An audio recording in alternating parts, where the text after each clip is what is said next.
the Medford School Committee will now come to order. Please rise to salute the flag.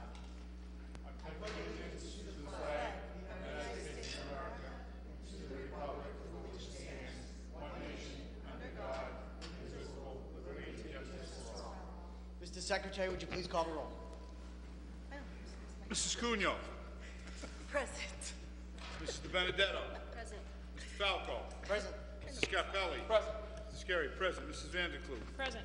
Mr. Chairman, you have 6 present, 1 absent. You have a quorum to conduct business. Thank you, Mr. Secretary. Approval of the minutes of April 2013. Mr. Scarry moves approval. All those in favor? Aye. Opposed? Minutes are approved. Approval of bills and transfers. Move approval. Motion, Mr. Scarry. All those in favor? Oh, actually, roll call vote, please. Mrs. Cunyo. Yes. Mrs. De Benedetto. Yes. Mr. Falco. Yes. Mr. Scarpelli. Yes. Mr. Scarry, yes. Mrs. Vanderklu. Yes. 6 in the affirmative, 1 absent. Those are approved. Approval of payrolls. Move approval, Mr. Chairman. On the motion of Mr. Scarry that the payrolls be approved, Mr. Secretary, would you please call the roll? Mrs. Cunyo. Yes. Mrs. De Benedetto. Yes. Mr. Falco. Yes. Mr. Scarpelli. Yes. Mr. Scarry, yes. Mrs. Vanderklu. Yes. 6 in the affirmative, 1 absent. Payrolls are approved. Report of Secretary. There is none, sir. Report of committees. Committee of the Whole, April 30th, 2015. Those minutes are going to be addressed at a subsequent meeting. Community participation? None. Report of Superintendent. Mr. Superintendent. The report on high school accreditation. Mr. Chairman and members of the committee, I believe Dr. Perella is here, and as well as Mr. Tucci, our assistant principal, and is Candy Margulies here? Yeah, member of the chair of the steering committee, co-chair of the steering committee. Let me begin by saying, before we call them up, we're pleased to report that the New England Association of Schools and Colleges, NEASC, acting on behalf of the Commission on Secondary Schools, has awarded Medford High School, Medford Vocational Technical High School, full reaccreditation for a 10-year period. This is the best possible rating under the NEASC system. Round of applause for that one.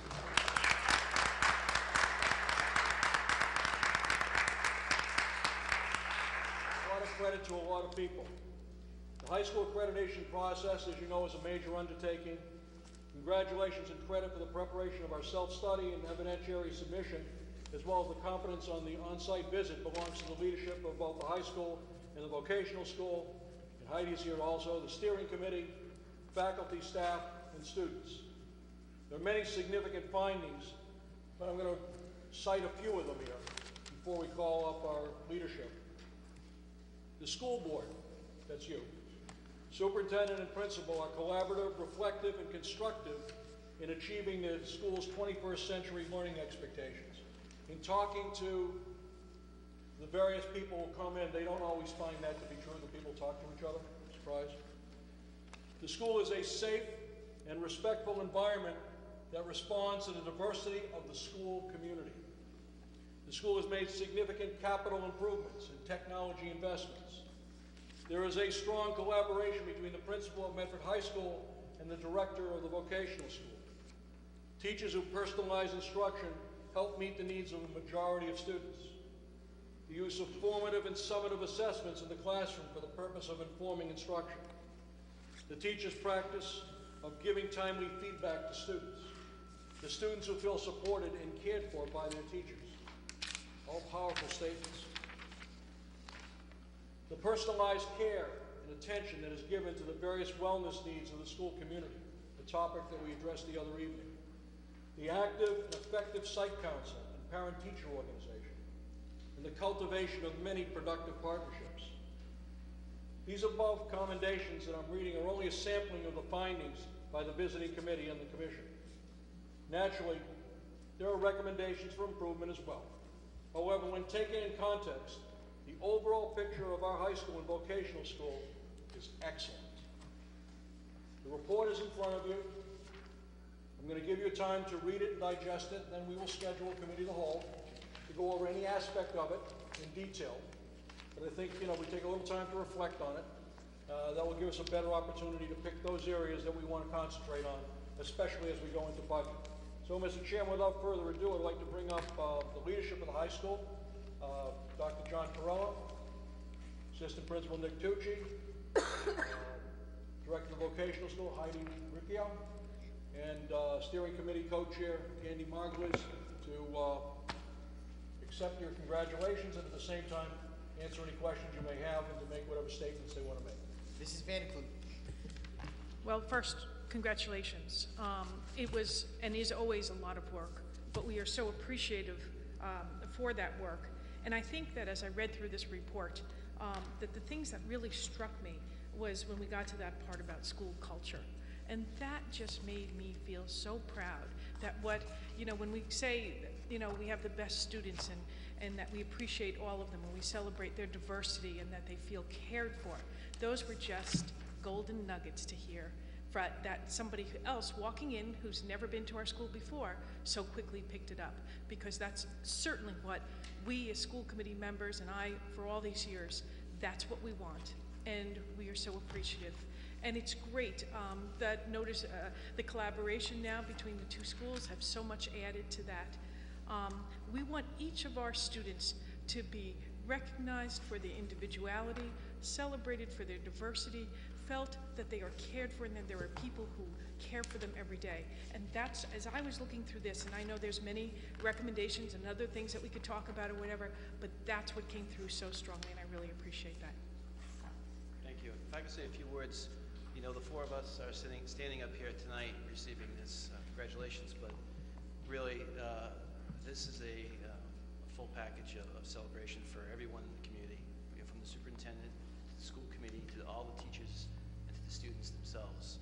So we are very proud of the collaboration that we all have and of the successes that the students have brought to shine in this report. So again, we're very happy and proud to be up here, but obviously this is something that should be spread to everyone in the school community. But thank you very much. Thank you. Mrs. Cunha. Basically, everything that my colleague has said. I just want to congratulate everyone. I do know, Dr. Perella, as you mentioned, there's a lot of people behind you, and it could only be as successful as the hard work that everybody put in. And I do know that there were a lot of people involved in this. And as a parent, we're always trying to push and bring the level of the bar always higher. But one thing as a parent I really feel good about is knowing that my children will go to a school and really have that atmosphere of, they could go speak to someone, and it's a great atmosphere to be in. And so I thank all of you for all your work and for everyone else who was involved. Thank you. Mrs. Di Benedetto. Good evening. Thank you for coming. So I know that I hold you accountable when things don't go well, and I also want to hold you accountable for when things are going well. This is a very big achievement for our school system. I read through what the recommendations are, and there are a few building things which will get budgeted for and fixed now because they were in black and white from the department. There's a couple collaboration things that we still need to work on throughout the thing, but we're doing wonderful work. You're doing wonderful work. This is years of work. This is a moment in time of how the school is on the day that they came, but it's a year in prepping and a year after. So you're at the midpoint now. Take a breath, enjoy your victory. You did a great job. I'm proud of all of you, and I'm proud to be part of this community. Thank you for all the work. Mr. Scarpelli. Again, I echo my colleagues' pats on the back, so you all deserve it. But one thing that what we need is, as you walk the streets and you talk to people, and it's coming down to picking their high schools. And parents are talking to us, geez, you know what, I wish the high school was newer. I wish it was, I wish we had a different color for the front or something silly. When I tell them that it's not the exterior, it's the heartbeat. And what you do every day just reinforces what we're trying to do by showing everybody that this is a great place to learn. And again, I commend you, and that's impressive. So thank you very much. You make us look great. So, Mr. Scarry. I've read a few of these reports during my brief tenure here on the board. But Ms. Margolis, again, thank you for your help, and Nick, John, Heidi. It was great to see that the teachers came forth.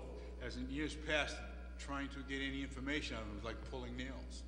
But with the leadership that we have in place, I hope you will go back to your faculty and let them know that, hey, they did really a super job, and it just reflects on what we have in Medford and our leadership team. And I, as one person and a taxpayer, thank you very much, and just wish that we can keep up the good work and carry on.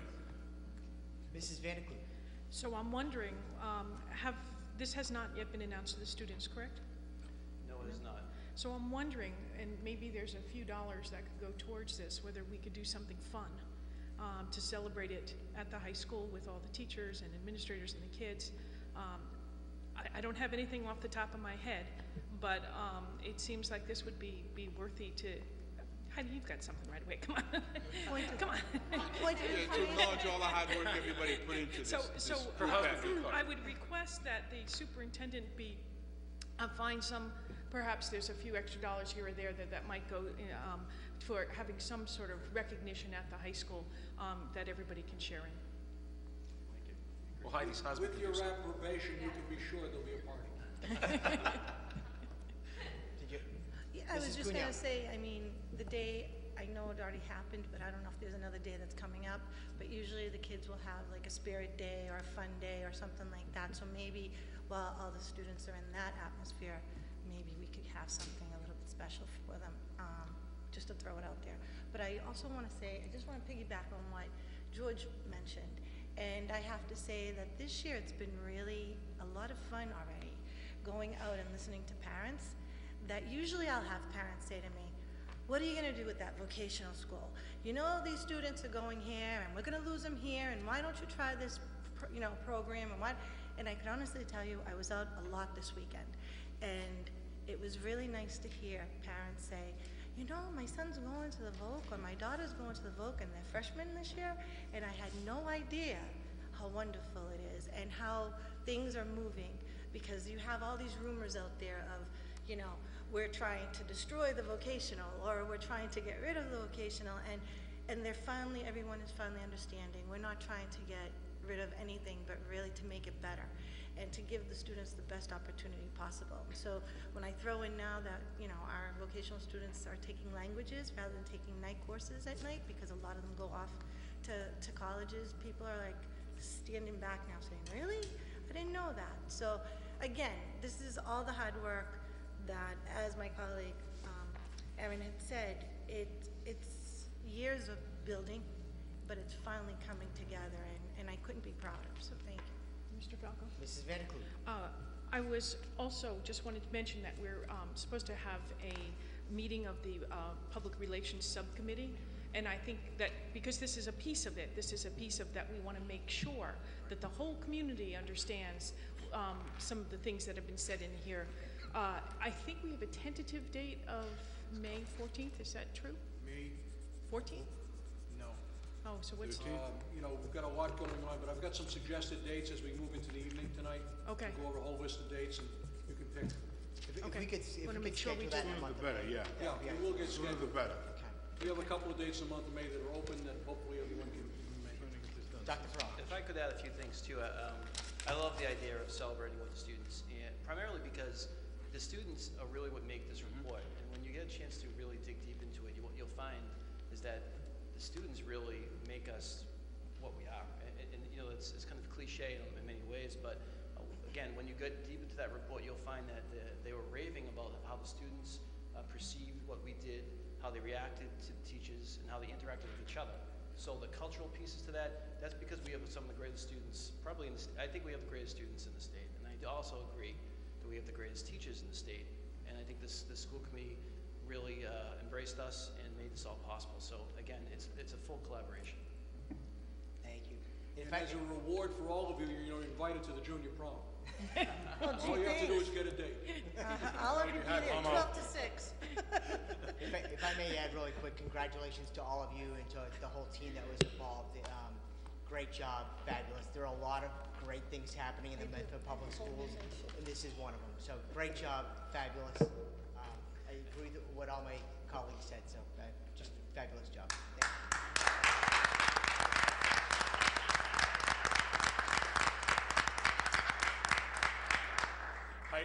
getting tired of all this.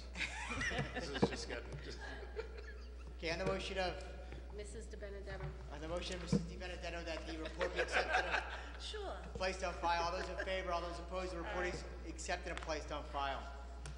Next item is the recommendation to accept gift to Medford High School from Silvio Sella Foundation. Move Mr. approval, Superintendent. Mr. Chairman. Our football coach is here, Jason Nascimento. Up here, Jason, come on up and let everybody see you. Promising an undefeated season next year, by the way. And Chris is the chairperson of the Football Associates, okay? So the other day, we received a check from the Silvio Cella Foundation in the amount of $3,000 to enhance our football program.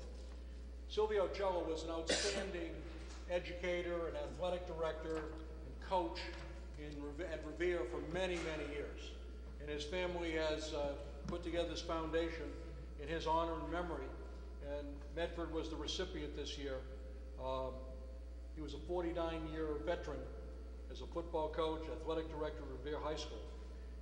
And so I'm going to let Jason and Chris talk a little bit about what they're going to do with the money, and then we can take a vote to receive it, and we'll send a thank you note to the Cello Foundation. Yeah, first off, I'd like to thank everyone for having us here. This is an amazing opportunity for us. I originally didn't even know this specific opportunity existed, and when the email came across my desk and Mr. Maloney's desk, I was thrilled. We went down to Gillette to accept the award,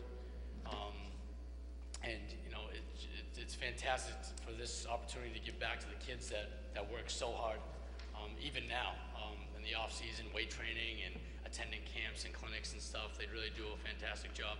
And even in times when the season doesn't go the way that you'd love it to go, and it pains me and the other coaches to see it that way, but just to have this in the budget now, and it's going to go towards, we talked about, you know, getting some new uniforms, attend some more clinics and camps for the kids to go to that can get super expensive, and some equipment that we'll need during the season as well, which is super exciting. And the Silvio Cella Family Foundation does a great job year in and year out with this grant. They give it out to 4 different teams who are in need and who can apply to it. And it's just a great way to continue on his legacy to give back to young people, which is what we're all here for. So, Chris, you have anything? Just want to piggyback on what he said. You know, I've been part of the booster board for about six years now. I just took over as the president this year. You know, as I know, most of you have kids, and you fundraise for your kids' sports teams and activities, and you know how hard it is, you know, to get donations and to get a grant of this size. It really is going to really help us. You know, we've had uniforms. We've had them for 6 years now. The booster clubs bought those. The average life of a uniform is like 4 to 5 years, so it's going to be good to make a dent in that, and to also, you know, get some things to help, you know, take our program to the next level. So we're really excited as a board to receive this. It was great news when I got the email from Bobby saying that we received this great honor. So thank you, and I hope you guys will approve it. Oh, we'll approve it. We'll approve it. This is Do I see doubt in the room? No. Chairman, move to accept the donation. Okay, Mrs. Cunyo? Oh, That's you. I just want to say thank you, and also if we could send a letter of, We got to. okay, a letter of thanking, and there was one more thing I was going to say.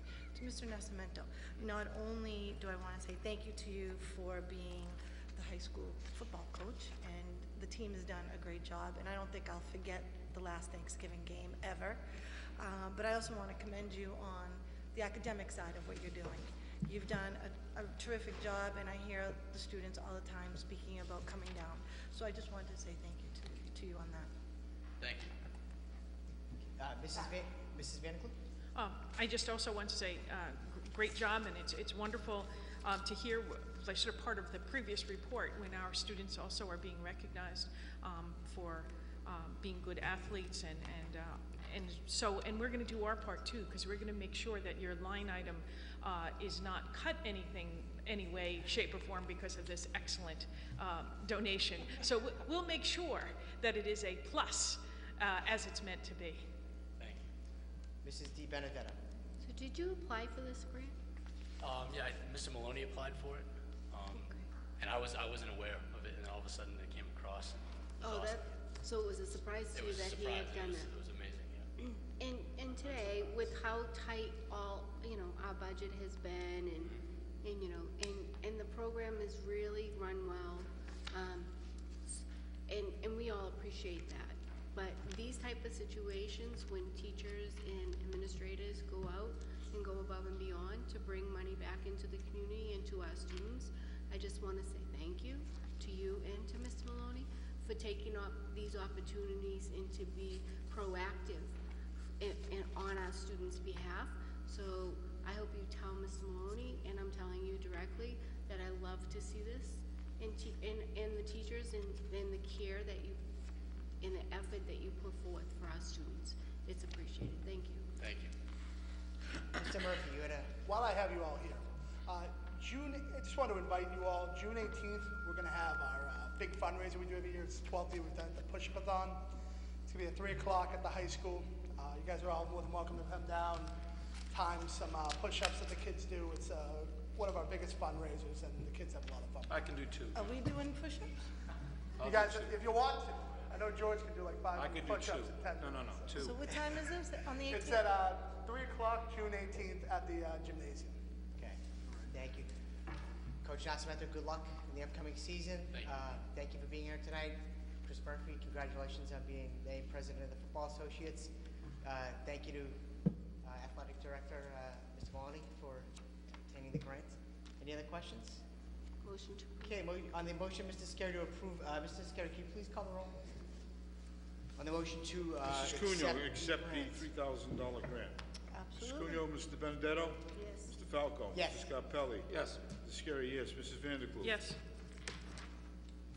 6 in favor, 1 absent. The grant is accepted. So, thank you. Thank you. Thank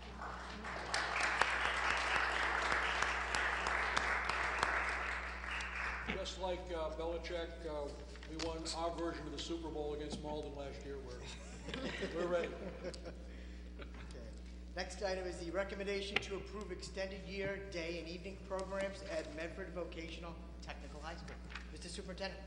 Chairman and members of the committee, our Director of Vocational School, Heidi Riccio, is here, and she's going to begin by telling you a little bit about this program to extend the day and also to recognize one of our outstanding students who really came up with something special along with his teacher. So I'm going to turn it over to our Director, Heidi Riccio. Thank you, Superintendent Belson and school committee. I appreciate you having me come here.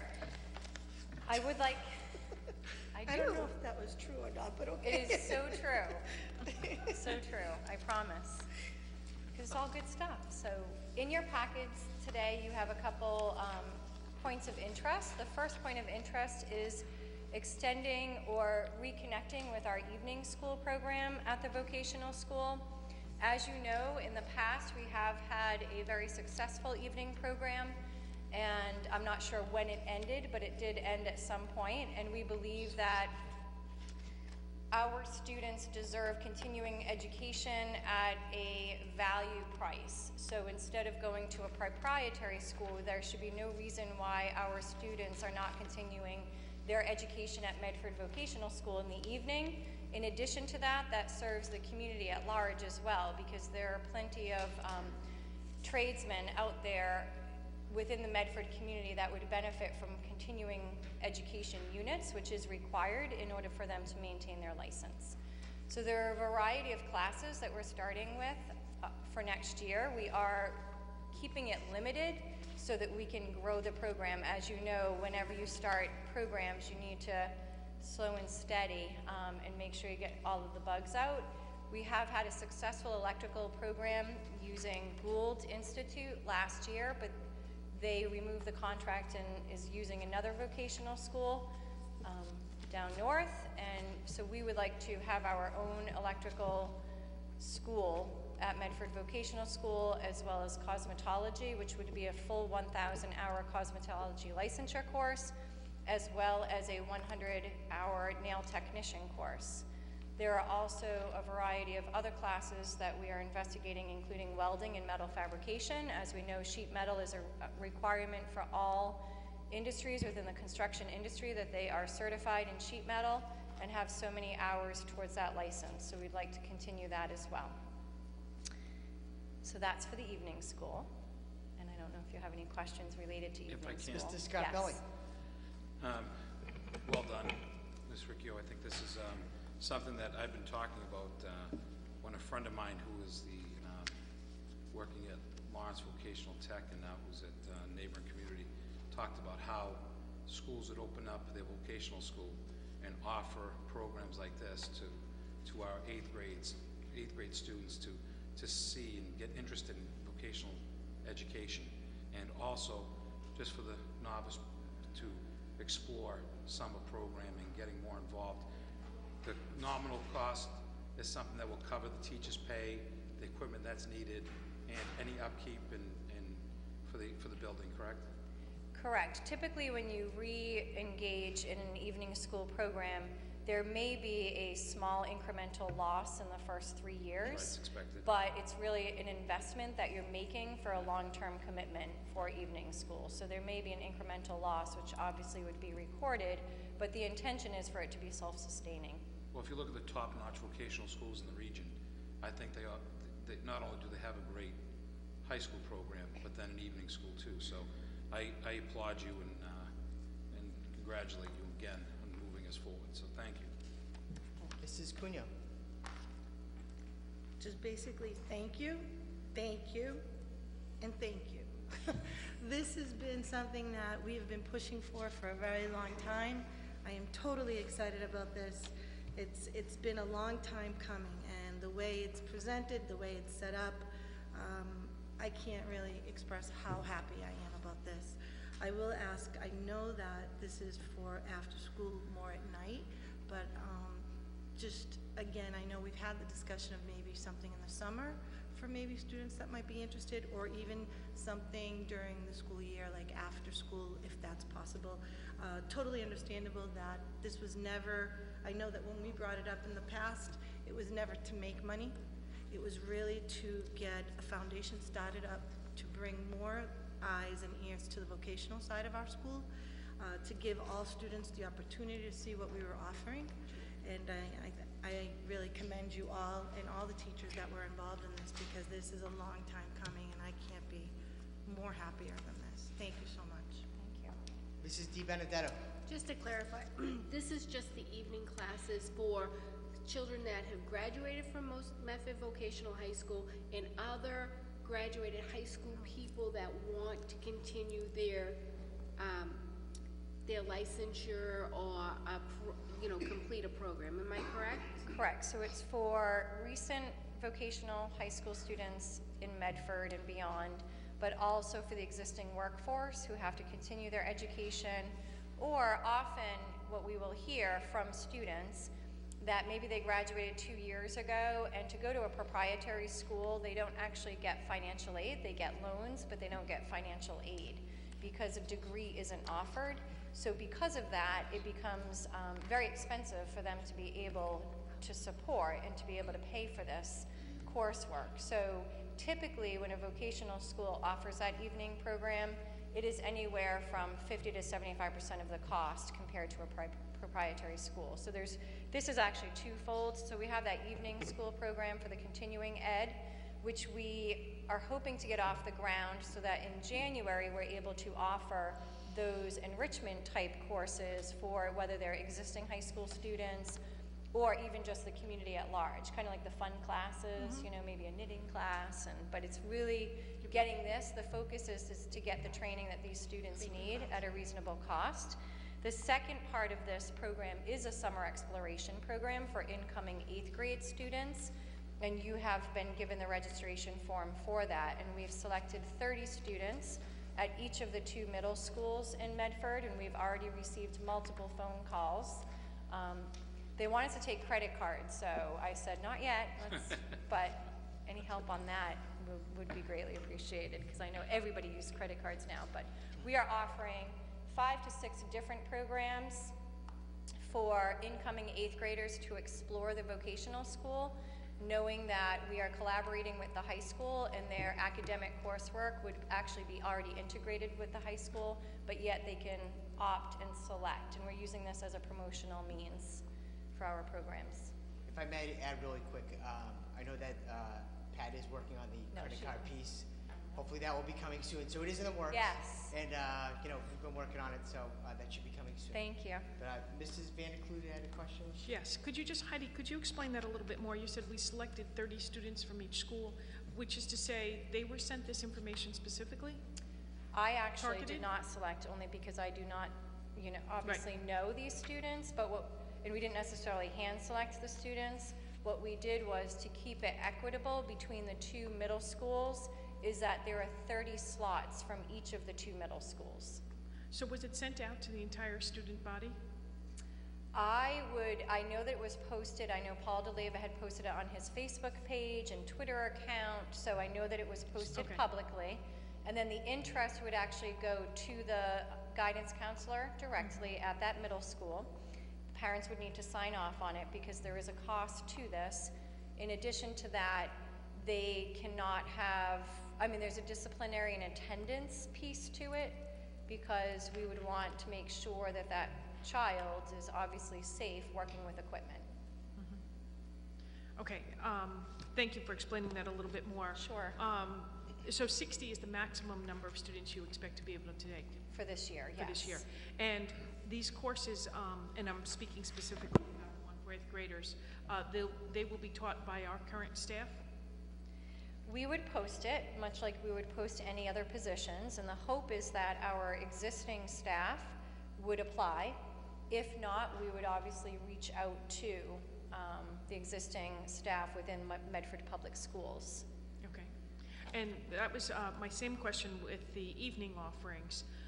Would you anticipate that that would be our staff, or are you thinking that it would be a staff that we hire specifically to run the evening program?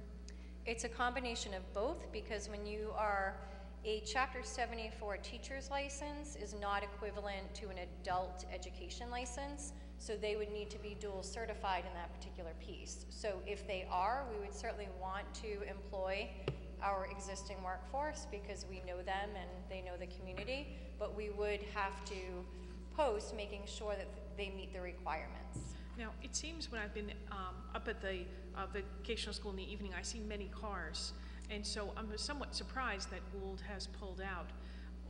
Was that because of a lack of students, or can you give us any better understanding of that? They were using another vocational school for 3 other programs, so it made sense for them from a business perspective to consolidate them. Use have one contract under one house. So there wasn't necessarily any reason other than them streamlining into one location. And it's at a greater distance so that us offering it here will have enough potential. Correct. We definitely have enough existing workforce within this community in order to sustain, we believe, the program. All right. That's great. Thank you. Mrs. DiBenedetto. A lot of my questions were about staffing, who's going to staff the evening program, and my other question is, how do you figure out the cost? And I just want to make sure that the maintenance of our equipment for our students is upgraded a little bit because of those costs and because of the usage. I just want to see some of that money go back. If there is any profit, I know there might not be profit in the beginning, but when there is profit, that we reinvest those dollars into the vocational school to keep things up to date, and if they're being used more, we need to make sure that they're maintained more. That's a concern I have.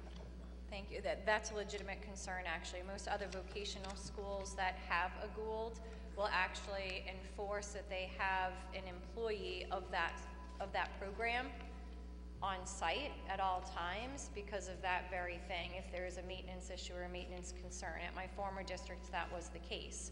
Where we are operating it under our own and not having an outside vendor come in to teach it, we do definitely have more control over who's teaching it as well as the maintenance of the equipment. And obviously, we would want any funds to be rolled back into the program to support the day students. I mean, that's the intention, is that our students during the day certainly come first, because that's our main purpose. But for the equipment to sit idle isn't good either. I mean, a lot of this equipment, they want it to be operable more frequently than it currently is. Okay. So through you to the superintendent, when we figure out this funding piece and the income from these programs, could we please set aside a good amount of this money to go back into our vocational school? Not only the maintenance of the programs that it is existing, but the advancement of other programs through this.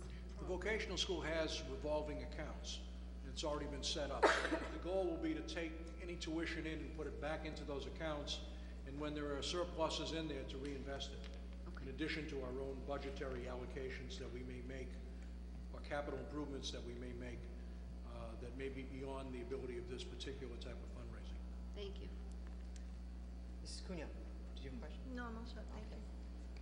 Mr. Riccio, thank you very much. This is a great initiative. I know it's something we've been looking at for a while, so it's good to see that it's here. So thank you very much. On the motion of Mr. Scarpelli to approve extended year day and evening programs at Medford Vocational Technical High School. All those in favor? Aye. All those approved. Motion passes. Next item is the report on robotics project at Medford Vocational Technical High School. Mrs. Riccio. Thank you. I would also like to call up Rich Cormio, our electrical instructor, and Hunter Raymond, a senior in the electrical program. So I'm just actually going to read the script because it's pretty important, and then I'm going to let them talk because they know more about it than I am because they lived it. So, Hunter Raymond was recently included in the April edition of Tech Directions magazine, which I believe you all received a copy of. This is a national publication. Hunter is a senior in the electrical program at Medford Vocational Technical High School, who began taking an elective coding class with volunteer software engineers in the fall. As a result, he began to seek better ways to communicate to Rich Cormio, an instructor in the electrical program who is on medical leave from a rare form of cancer. Hunter, working with the software engineers and our new engineering instructor, Mr. Sam Christie, learned how to code and develop a software application that can control an Android tablet remotely from MVTHS to Rich Cormio's computer at his house. He then built a device with the assistance of the metal fabrication program that moves and is able to navigate through rows of desks so that Mr. Cormio could teach his electrical students from home. Since then, Hunter has competed at Skills USA state competition, was on Boston.com, and will be visiting iRobot in May. Hunter will also be seen in the near future on Channel 7 News. Because of the partnership with the Teals organization, a Microsoft company whose purpose is to teach computer science to students in the new engineering program, Hunter is interested in majoring in robotics next year. His knowledge of electricity will assist him greatly in his future educational purposes. And then I have attached the article so far that he has. He was also contacted by the Donahue Institute, which is a research institute that organizes the STEM Summit. It's an annual national conference of STEM professionals, and they were so impressed with the work of Rich Cormio and Hunter Raymond that they asked if they could be the keynote speaker, and so they will be speaking in November, sharing their story in front of 1,300 people this coming November. So I'm going to let them speak. Hunter? I would just like to thank you guys all for letting me speak here tonight, and also I hope you all had a great afternoon so far. So at the beginning of the year, I learned about the new program that they just added to the vocational school, robotics engineering, and I've always had a thing for technology. But before this year, the only thing I've really done with building technology was I worked on my own computer and I built it. And when I did that, I knew that this is kind of what I wanted to do in life. And so seeing the new shop come into the vocational school, I knew that I had to work with the the teachers somehow, and feed my love and passion. So with Mr. Cormio being out for the past year and a half, and his love for teaching, I knew that he wanted to be back in the classroom. So the idea was brought up to me about basically holding a webcam and controlling it somehow. We didn't really know how yet, but at the time, just controlling it so he could look left and right and see the classroom from his home. So he could teach us and still feel like he was a part of the classroom. So at the time, I really did not think that much of it. I loved the idea. I was very intrigued by it, but I didn't really know if I could do it, to be honest. So I went down to the robotics shop. I asked the teacher for help, and he assured me that this project could be done. So over the next 8 weeks, I tested it and built this RichBot 3000. It took a lot of trial and error. And if I needed any other help from any of the shops in the vocational school, for instance, this robot, as you can see in the picture in the front of the magazine, the right picture, that pole that raised it up to eye level height wasn't there at the beginning. So he was driving around looking at people's shins, and it really wasn't very productive. So I went over to the HVAC shop and asked them if they could weld me some sort of pole or whatever. At the time, I really didn't know what we could use to raise it up, but a few days passed. They came back to me with this pole, and it just goes to show that I can go to any other shops that I need help from, and within the next day or two, they'll have exactly what I need. And it was so helpful trying to build this thing. So I definitely could not have done this without the robotics and engineering shop. It was the first year here, and that was the first major thing that we did in that shop. So I couldn't have done it without the robotics shop, without the help of the teacher, Sam Christie. And definitely, like, my parents, they kept pushing me, like, every day. They would tell me to just, I would come home, I was so excited to, like, tell them what I added on to the robot. And every day they would just keep telling me to, like, keep trying. So, like I said before, it just goes to show, like, what can be accomplished in the vocational school. And I think Rich has some words to say. Rich?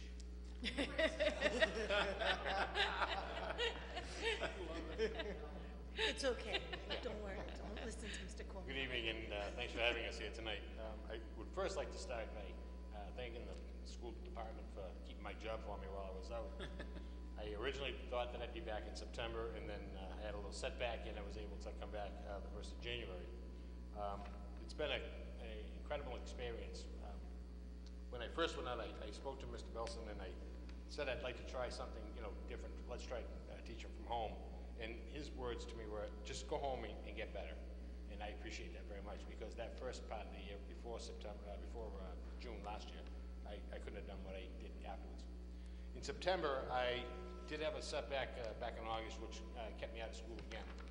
And so I spoke to Adam Burns, the other electrical teacher, and I asked him if it would be okay with him if I taught, via Skype. And we cleared it with Ms. Riggio, and we did that. We did that for a little while, but it was difficult. Like they said, if somebody asked a question, I'd say, "Adam, can you turn me?" And he'd turn the iPad, and we'd look around and see where everybody was. And then one night I got a call from Hunter saying that, we're going to try this new thing out. And it was down low, and I'm driving it around. There was nobody around. It was wonderful. And by the time we got it perfected, I really screwed up. I came back to school. So we only really used it a couple of times, but it was great to use it. It was a phenomenal thing for Hunter to even think about doing. And I have to thank him, because it really helped my recovery. As soon as I started teaching from home, my wife mentioned how my attitude and everything had changed, because I was getting a little dry at home. It's not that easy to do. Some people say, "Oh, hey, you had a year and a half off." Yeah, that's great. You don't really want it, and that's not the way you want to do it. So I do want to thank you all for your support throughout my illness, and I feel like I'm back 100%. I teach every day, and I thank God every day that I'm back doing what I love to do. And thank you. Thank you very much. Thank you. Mrs. Van, So first, Mr. Cormier, I have to say it's delightful to see you here again. Thank you. And we're very happy that you're back. And in fact, now, if you take a day off or two, there's no safe place, there's no hiding. No, And this gives a sort of a new perspective to, you know, they say sort of teachers somehow know it's like they have eyes behind their head, and now you've got them all over. So a great project. Hunter, thank you for taking the initiative. And because I actually think, you know, I mean, if you think about it, we've talked about, you know, students being home, and I've read some articles, but this is now, you know, when a teacher has to be out, what a great potential here. So thank you so much, and it's great to see you. Mr. Scarpelli.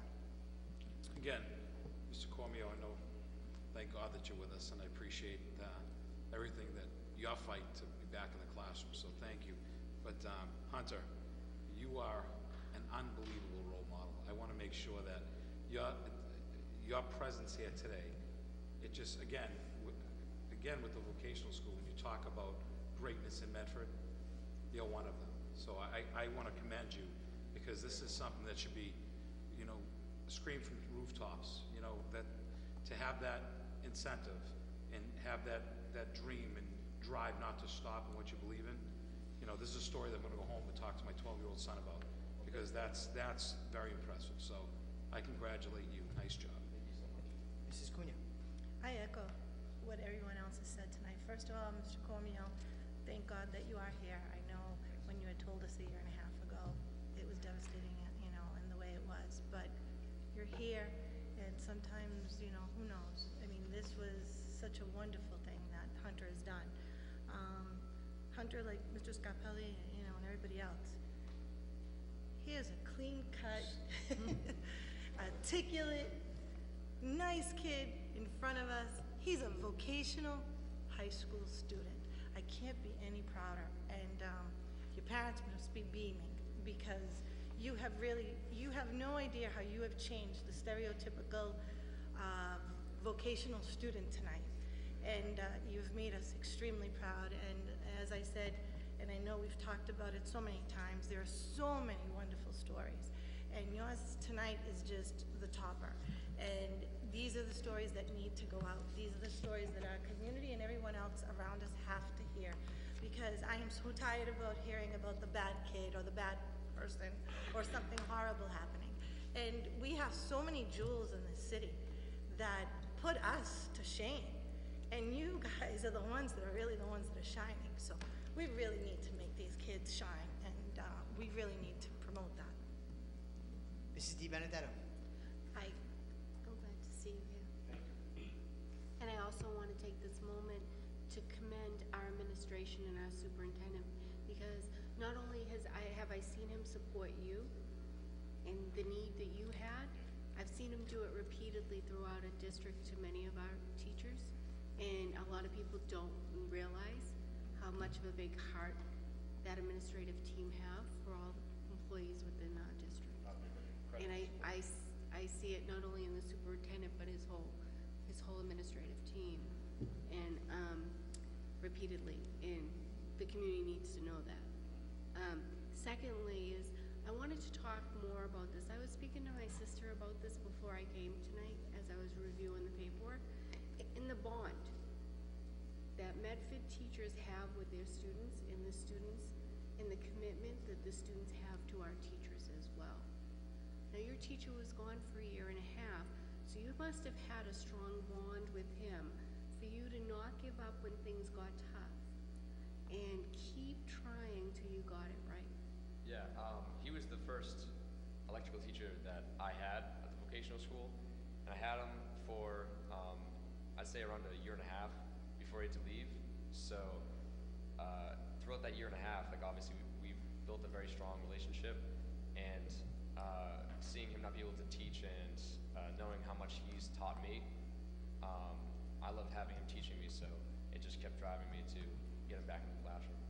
So this is a dream of every teacher, to motivate children to figure out problems, to be self-driven, to figure things out, to work really hard, and to inspire them, and a love for learning. And you have that, and you represented that and you gave it back to him. So that to me is commendable throughout this. And I just want to comment, and I'd like Mom and Dad to stand up. 'Cause the whole time that this young man is talking about the struggles and how he came home and spoke to you, Dad's over there shaking his head, like how he didn't give up and how you guys encouraged him. So it takes a community to raise our children. And I'm seeing that tonight. We have parents, we have teachers, and we have students that really care. And I'm really feeling very happy to be here. And you know, I'm looking forward to see what you do in your future. Yeah, me too. Thank you very much. I'm amazed at his presence. Mr. Skerry. Mr. Cormier, glad to have you back, and thank you for your tutelage. Hunter, you took the bull by the horns, and you've done possibly what no other student has done in Medford by doing your thing with the robotics, getting that program off the ground. So you're not only a student, but you're an innovator. My next question to both of you is, I hope you've seen a patent attorney. Thank you for your hard work, and Hunter, keep up the good work. Thank you very much. I'm kind of afraid that that's what iRobot wants. I just want to say that Hunter definitely, he embraces the vocational spirit. We have a saying around the school that, you know, we don't really see problems, we see solutions. And that's what he did, exactly what we do, what we try to teach them day in and day out. It's nice to know somebody was listening. Mr. Cormier, great to see you tonight. Thanks. Hunter, fabulous job. I remember actually you showing me this during the vocational school open house in the fall. Yeah. Okay. And I was amazed then. And this is just a fabulous story. This is another great story that's happening in the Medford Public Schools. And it continues to happen more and more. We love to see it. I know myself, I'm so proud of you. Well, I'm not going to get sick again. Yeah, don't get sick. Don't get sick. But I mean, it's great to see it's great to see the initiative. It's great to see that you wanted to do this. It's great to have the support from your parents. Great job. This is just a great story. Thank you so much. Thank you.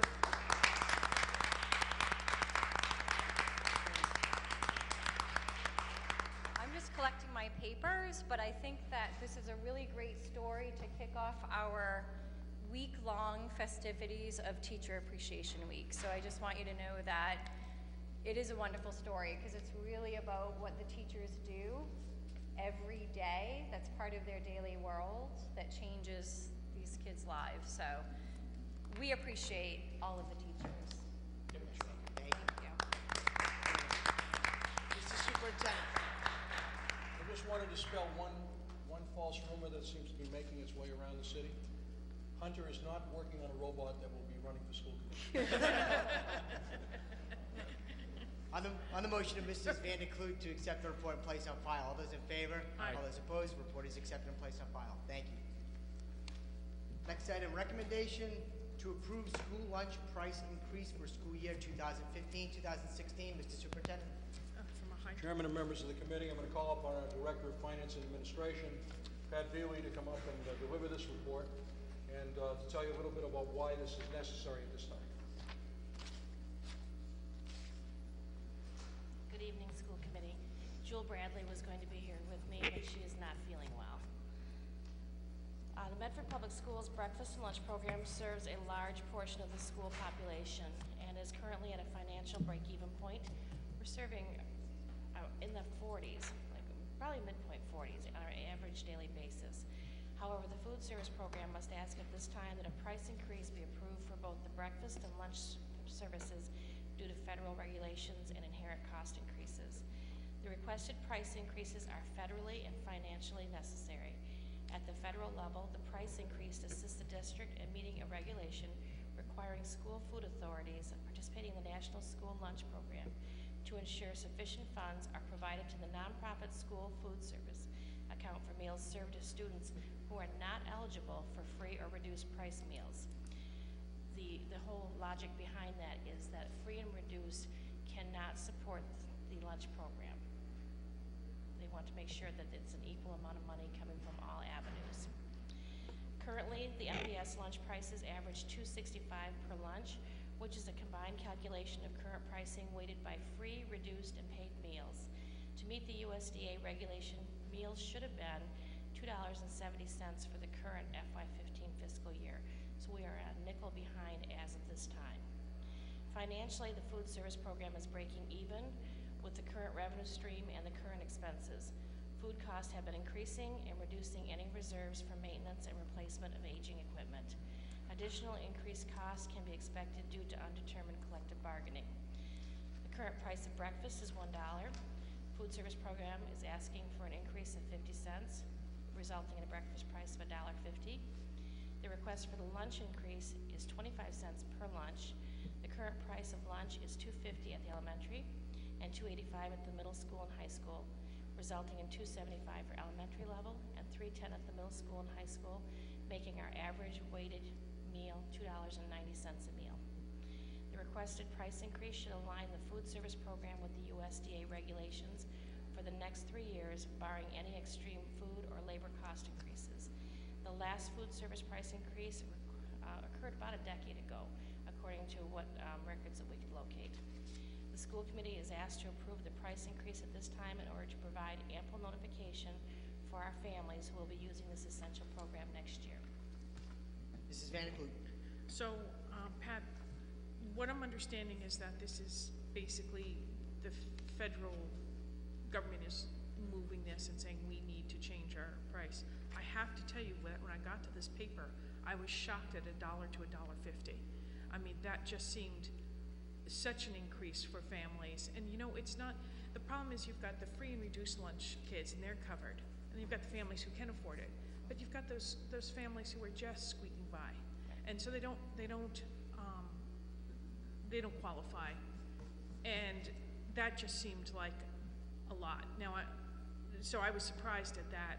When I got to the second part, I thought, well, $3.10, what an odd number. Couldn't we just do $3? I mean, you know, do we really need to do that dime? You know, I have to tell you, I mean, it is a long time because I was thinking about it. It has been a long time, but it sure did. You know, I was like, I laughed at where it was because we had all this good news, and sometimes, you know, the superintendent mentioned something to us that's coming up or whatever. He didn't mention this thing at all. And so all of a sudden we got to this paper and it was like, whoa, shocker here, trying to slide it in, thinking we wouldn't notice. Well, we noticed. I have to let you know that we did do a survey of all the surrounding communities in preparation for this. Yeah, because you knew we'd ask. Well, we knew you would ask, we knew you cared, and we knew that it would be, you know, something to think about quite hardly. And so we did a survey. We surveyed all the local communities, and we tried to survey hitting the demographically similar districts to ours.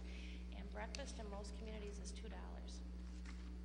Point of information, Mr. Chairman. Point of information, Mr. Scarry. Ms. Felly, would you make a copy of the communities that were researched and get that to us, please? I certainly will. 'Cause I think that'll make the decision a lot easier. Okay. We can compare and contrast. What was lunch? Lunch can be anywhere up to $4, depending on where you are. So we are actually still one of the lowest ones. And it is kind of an odd dollar amount, as you said, but the goal was not to reach a round number. The goal was to do only what was necessary to get us through the next 3 years so that we didn't have to come back the next 3 years. Mr. Scarpelli. Can I? Oh, I'm sorry, Mrs. Vaniclute. Is this going to improve lunch options at all? I can't say that for sure. You know, I walk through the building every morning and I go through when the kids are eating breakfast and they seem very happy with what's being offered. I do know that Jewel does an excellent job of using our commodity options, and that has helped keep our food costs down.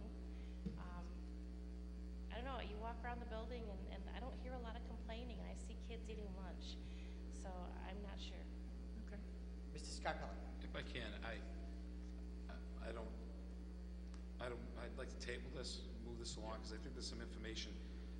We haven't seen the actual breakdown of what the food services, you know, a breakdown has been for the last couple of years. I think we as a school committee, before we raise it a nickel, have to look at those options. I think that maybe looking at other increases. I know that at some of the schools, the PTG run their, you know, their little snack bar that kids come in and invest a lot of money that can afford to go in and buy the extra cookies and buy the extra ice cream and do all that and so forth and so on.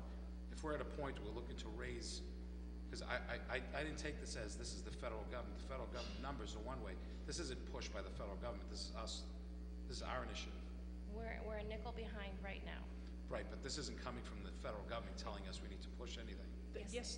Okay, so what I'd like to do is maybe look at some other, look at our numbers first before we do anything, and then look at what we're doing in that other piece where I know the high school has the different areas to purchase different types of foods that maybe we can capture funding that way instead of doing this. Because again, the free and reduced lunch, those kids are going to eat. We know that. It's the kids that are right in the middle, and again, that might be the difference. 50 cents a day might be the difference of not having a meal one of those days or whatnot. So I like to look at it. I make a motion we table this until we give some more information. Okay, on the motion to table by Mr. Scarpelli, seconded by Mr. Scurry. All those in favor? Aye. All those opposed? This agenda item is tabled. I just have one other point of information. Point of information, Mr. Scurry. Ms. Foley, could you have the lunch director put together an explanation of the USDA's program to see what we're entitled to receive for commodities and to what extent we really use what is offered. Maybe we can increase our participation to sort of stabilize our lunch prices. More information, Mr. Falco? Point of information, Mr. Scarpelli. If we have Jules presenting part of the budget, we wrap that with that. I think that would be very helpful. If we can, instead of being redundant, what we're doing with them. Okay, and if we could have the cost from the surrounding districts before we vote on this, that'd be great. There's a few more, I believe Mrs. Cunha had a question, and Mrs. Di Benedetto. Mrs. Cunha, if you could. I just wanted to ask, I know that there are also students that will come and, they either forgot their money or they don't have their money. By law, we still need to feed these children. And I know that in the past, cafeteria workers have taken their name down and, they kind of keep a tally of how much they owe. Some children come back to school with the money, some children don't come back to school with the money. I'd like to find out, if possible, if they're children that really should be on the free and reduced, but maybe because we haven't we haven't received an application or we're not sure, and we have those students that are repeating themselves daily, but belong on the free and reduced lunch plan, maybe that's also a different way of seeing some money come back in, because if they're not applying and they really are supposed to be on that, we're losing some money there. And because I remember when I was in the cafeterias and stuff in the past, as I said, students would forget or they wouldn't have the money on them. And some would come back and some wouldn't. But I always used to wonder, how much money are we not getting back? So, and is it from a student who can't afford it, or is it from a student who the application never went through? So if there's some way of trying to figure that out too. Right, and I think that Joel Bradley would have the answers for that. Okay. Thank you. Mrs. Di Benedetto. I too was gonna ask for a budget for the last few years to go over what we've done, how much money's come in, because I know we put a new program and how parents pay in the last few years. And I wanted to know, I know now that you can track things a little easier electronically, and we can see where the money's gone in and where the money's gone out, and if there are any surplus funds, and what equipment needs to be updated as well. If we knew that, as well, and what other big expenditures for this program we need to pay for in the near future, that would also be helpful. So any information and all information would be helpful. Thank you so much. And I'm not saying price of food has gone up, and I understand that we may need to do this at some point, but we just want to make sure we do our due diligence as a committee. Thank you. Mr. Scary. Also, just to follow up with Mr. Benedetto said, would it be possible to get a report on what machinery or things that have been misplaced or unaccounted for? I know years past we were always, short a, meat slicer or pots and pans or what have you. We could get a report what's not been accounted for in the last couple of years. Okay. Mr. Falco? Mrs. Vanderbeek. I think they're pretty strict about that now. One day I had to take home a bowl, and I think that was on Saturday, and by Monday I had a call saying, Paulette, remember to bring the bowl back, which I did, of course, but I think they've got it down. Thank you for your report. So we've tabled this report here. We'll take it up during our budget sessions. Okay, next item is a recommendation to reject school choice program for school year 2015-2016. Mr. Superintendent. Move approval. Chairman and members of the committee, this is a standard thing we do every year. I have to report to the Department of Elementary and Secondary Education by June 1st, so I'm asking that you take the vote this evening.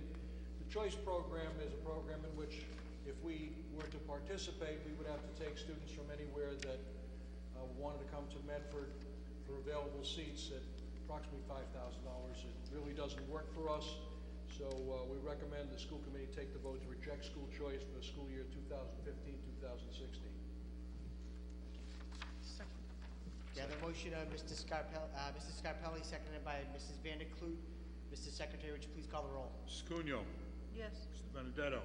Mr. Falco. Yes. Mr. Scarpelli. Yes. Mr. Sherry, yes. Mrs. Vanderkloot. Yes. Okay, 6 in the affirmative, 1 absent. School choice has been rejected. Next item, pre-budget report mathematics. Mr. Superintendent.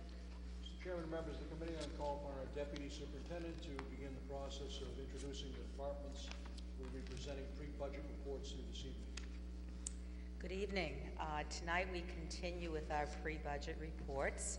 We have 3 departments that are going to present tonight: mathematics, English language learners, and the health and physical education department.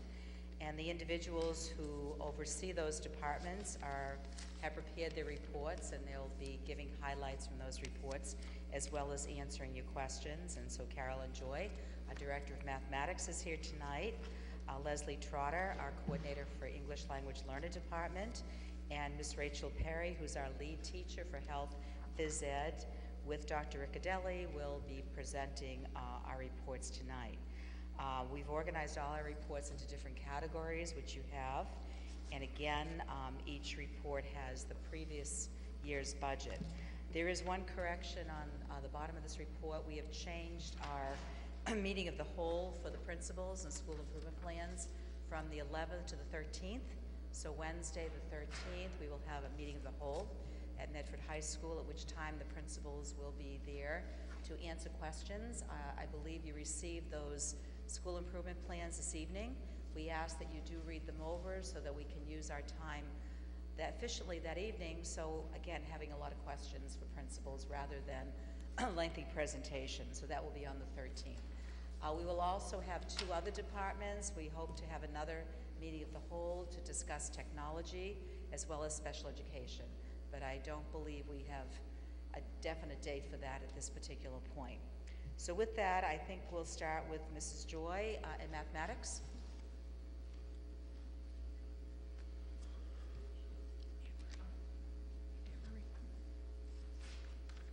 Good evening, everyone. I'd like to start today about giving you a little bit of description of the program, and for those people outside watching. The mathematics program in the district supports teaching and learning of mathematics in grades kindergarten through grade 12. The support includes supervision and evaluation of instruction across grade levels, analysis of student data, and review of the effectiveness of program materials. The curriculum document is aligned to the 2011 Massachusetts Mathematics Curriculum Framework that is based on the Common Core state standards. The mathematics curriculum is standards-based with a shared emphasis on mathematical practice and content. The new K-5 curriculum materials and revised report cards reflect the shift. The middle school program has an accelerated option with a compacted grade 7 pre-algebra followed by algebra 1 at grade 8. And the high school program offers 11 5-credit courses at the standard college preparatory and honors levels, 3 advanced placement courses, and 5 2-credit courses. Mathematics electives include 3 5-credit courses in computer programming and 5 2-credit support and test prep courses.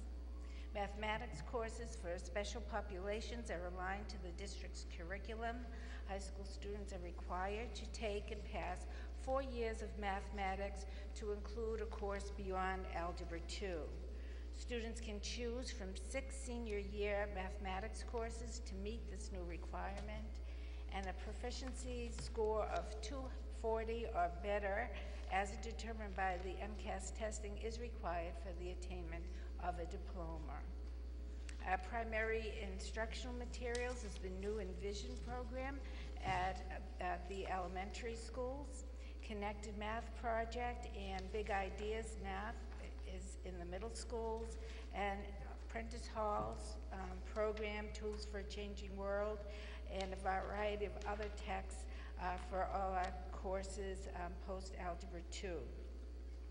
Teachers are encouraged to use supplemental resources for curriculum alignment, remediation, and enrichment. So over the past year, we've had a lot going on, especially at the K through 5 level with the adoption of the new Envision Mathematics program. The elementary teachers, specialists, and administrators, we all participated in year-long professional development with Pearson trainers and consultants. The teachers are now in the process of benchmarking student learning using the Envision Math program materials. Families gain insights to the mathematic offerings and engaged in conversation at the presentation Middle School Mathematics Programs and Pathways to High School Mathematics, which we held recently. It was a great night that we had. There was a lot of clarification, and we even had 5th grade parents wanting to know more about what's happening at the high school. So as was said earlier, people are looking ahead to high school programs. We'll be celebrating the final cohort of middle and high school teachers. We'll be graduating from the NSF grant-funded research project offered by the Poincaré Institute at Tufts University, and preliminary data shows a positive impact on student learning. When this report comes out, I'll be able to share it with you. I've just received pieces of it, and they are showing positive trends with students who have been taught by teachers who've gone through the program, and also those schools where it exists as compared to other schools across the state, because the teachers do collaborate with non-institute teachers. Our department meetings this year focused on district and departmental goals to include social emotional learning, student assessment, curriculum, and instruction. Collaboration among the mathematics, special education, and English language learners faculties is strong and includes development of common assessments at the secondary level, sharing of resources and teaching strategies. We had common midterms developed, and end-of-year assessments are constantly in revision. New assessments have been developed and piloted to meet the DESE's requirement for district-determined measures. And Kathy McDaglio presents her report to the committee. She's going to talk a little bit more about how there was a great collaboration. We had the National Councils of Teachers of Mathematics. Their conference just came to Boston. It comes every 6 or 7 years, and she was able to fund a group of teachers to go out, gen ed and special ed math teachers, and they're in the process now of putting together a presentation to share with the rest of the faculty. Our teachers are participating in training for SEI endorsement, and they implement best practices for teaching and learning. Our Algebra 1 class is integrated with the vocational, technical, and high school students. So this was a first this year where the teachers shared students from both schools, and it's working well. And the plan is to continue next year with the geometry classes. Kids got there on time and did what they needed to do, and it worked well both ways. So 2 new courses, Advanced Placement Computer Science and Mathematics Decision Making, were launched at the high school. We're growing that computer pathway, and it's going to be slow, but we see the excitement starting at the younger grades, so we hope to increase the participation there. And the mathematical decision-making course has met with rave reviews. We've got positive feedback from the students about this course. The pedagogy is a little bit different. It's a senior level course where the students do come in, facilitated by a teacher, and work together to solve problems. So it's been one of a great program to have, and we hope that will be expanded for next year. The high school robotics teams received continued support from Me-Day of Medford and takes the second place in the New England Ball Robotics Competition. The department collaborates with the District Technology Department, the Vocational Tech School, community and university partners on grant-funded initiatives in coding and robotics for the middle and high school students. And courses and activities are in place to create that pipeline to the AP Computer Science. Tufts University's new STEM Ambassadors program comes to Medford High School. We've already done some preliminary planning to extend that program for next year. It's worked really well. And that was led by one of our former Medford High School graduates, which was nice. We also had a group that participated at the university's annual presidential summit. And here we made some more connections and collaborated with university and community leaders. So you'll be hearing more next year that will be growing out of that. We've applied for some grants together. 17 new high school science labs open with the oversight of the physical space, the furnishings and equipment, planning for transition into the new space, professional development for safety, technology and systems, and relocating mathematics teachers back to their previous classrooms. And our current staffing, we have 28 and a half positions in mathematics for grades 6 through 12, and 29, of the 29 teachers, 23 teachers have professional status in district and 6 are pre-professional teachers. And you have the breakdown of the faculty there. And again, these positions at the high school and vocational technical high school, they're shared. So like we said, we have the students going back and forth between the two buildings. And for next year, the department will make staffing projections when the enrollment figures are available. And we will make all efforts to utilize the existing level of staffing at the high school. The four-year mathematics graduation requirement, that began with this current graduating class. And as we go on, we might see a need for more increased staffing as a result. Reinstituting mathematics coaches at the elementary and middle school levels is recommended as the district implements new standards and programs. The programs that are coming into the schools are quite different from what we had before, and any extra training or support that we can have for the elementary teachers is welcome. The funding that was given this past year went to textbooks, instructional supplies, and office supplies. As you can see, as you read through, we did need to fund the new AP Computer Science and more computer science and more mathematics courses to meet that four-year requirement. And what becomes a continued expense is purchase of calculators and batteries every year. And it's just that now we're looking at generations and what the life is of these calculators, and we're looking at like 15-year marks, so now we're starting to replace, as well as we're making sure that everybody at the secondary level, especially grades 8 on up, have graphing calculators, whether they're in gen ed, special ed, and EL purchase those supplies, and with that comes the need for the batteries.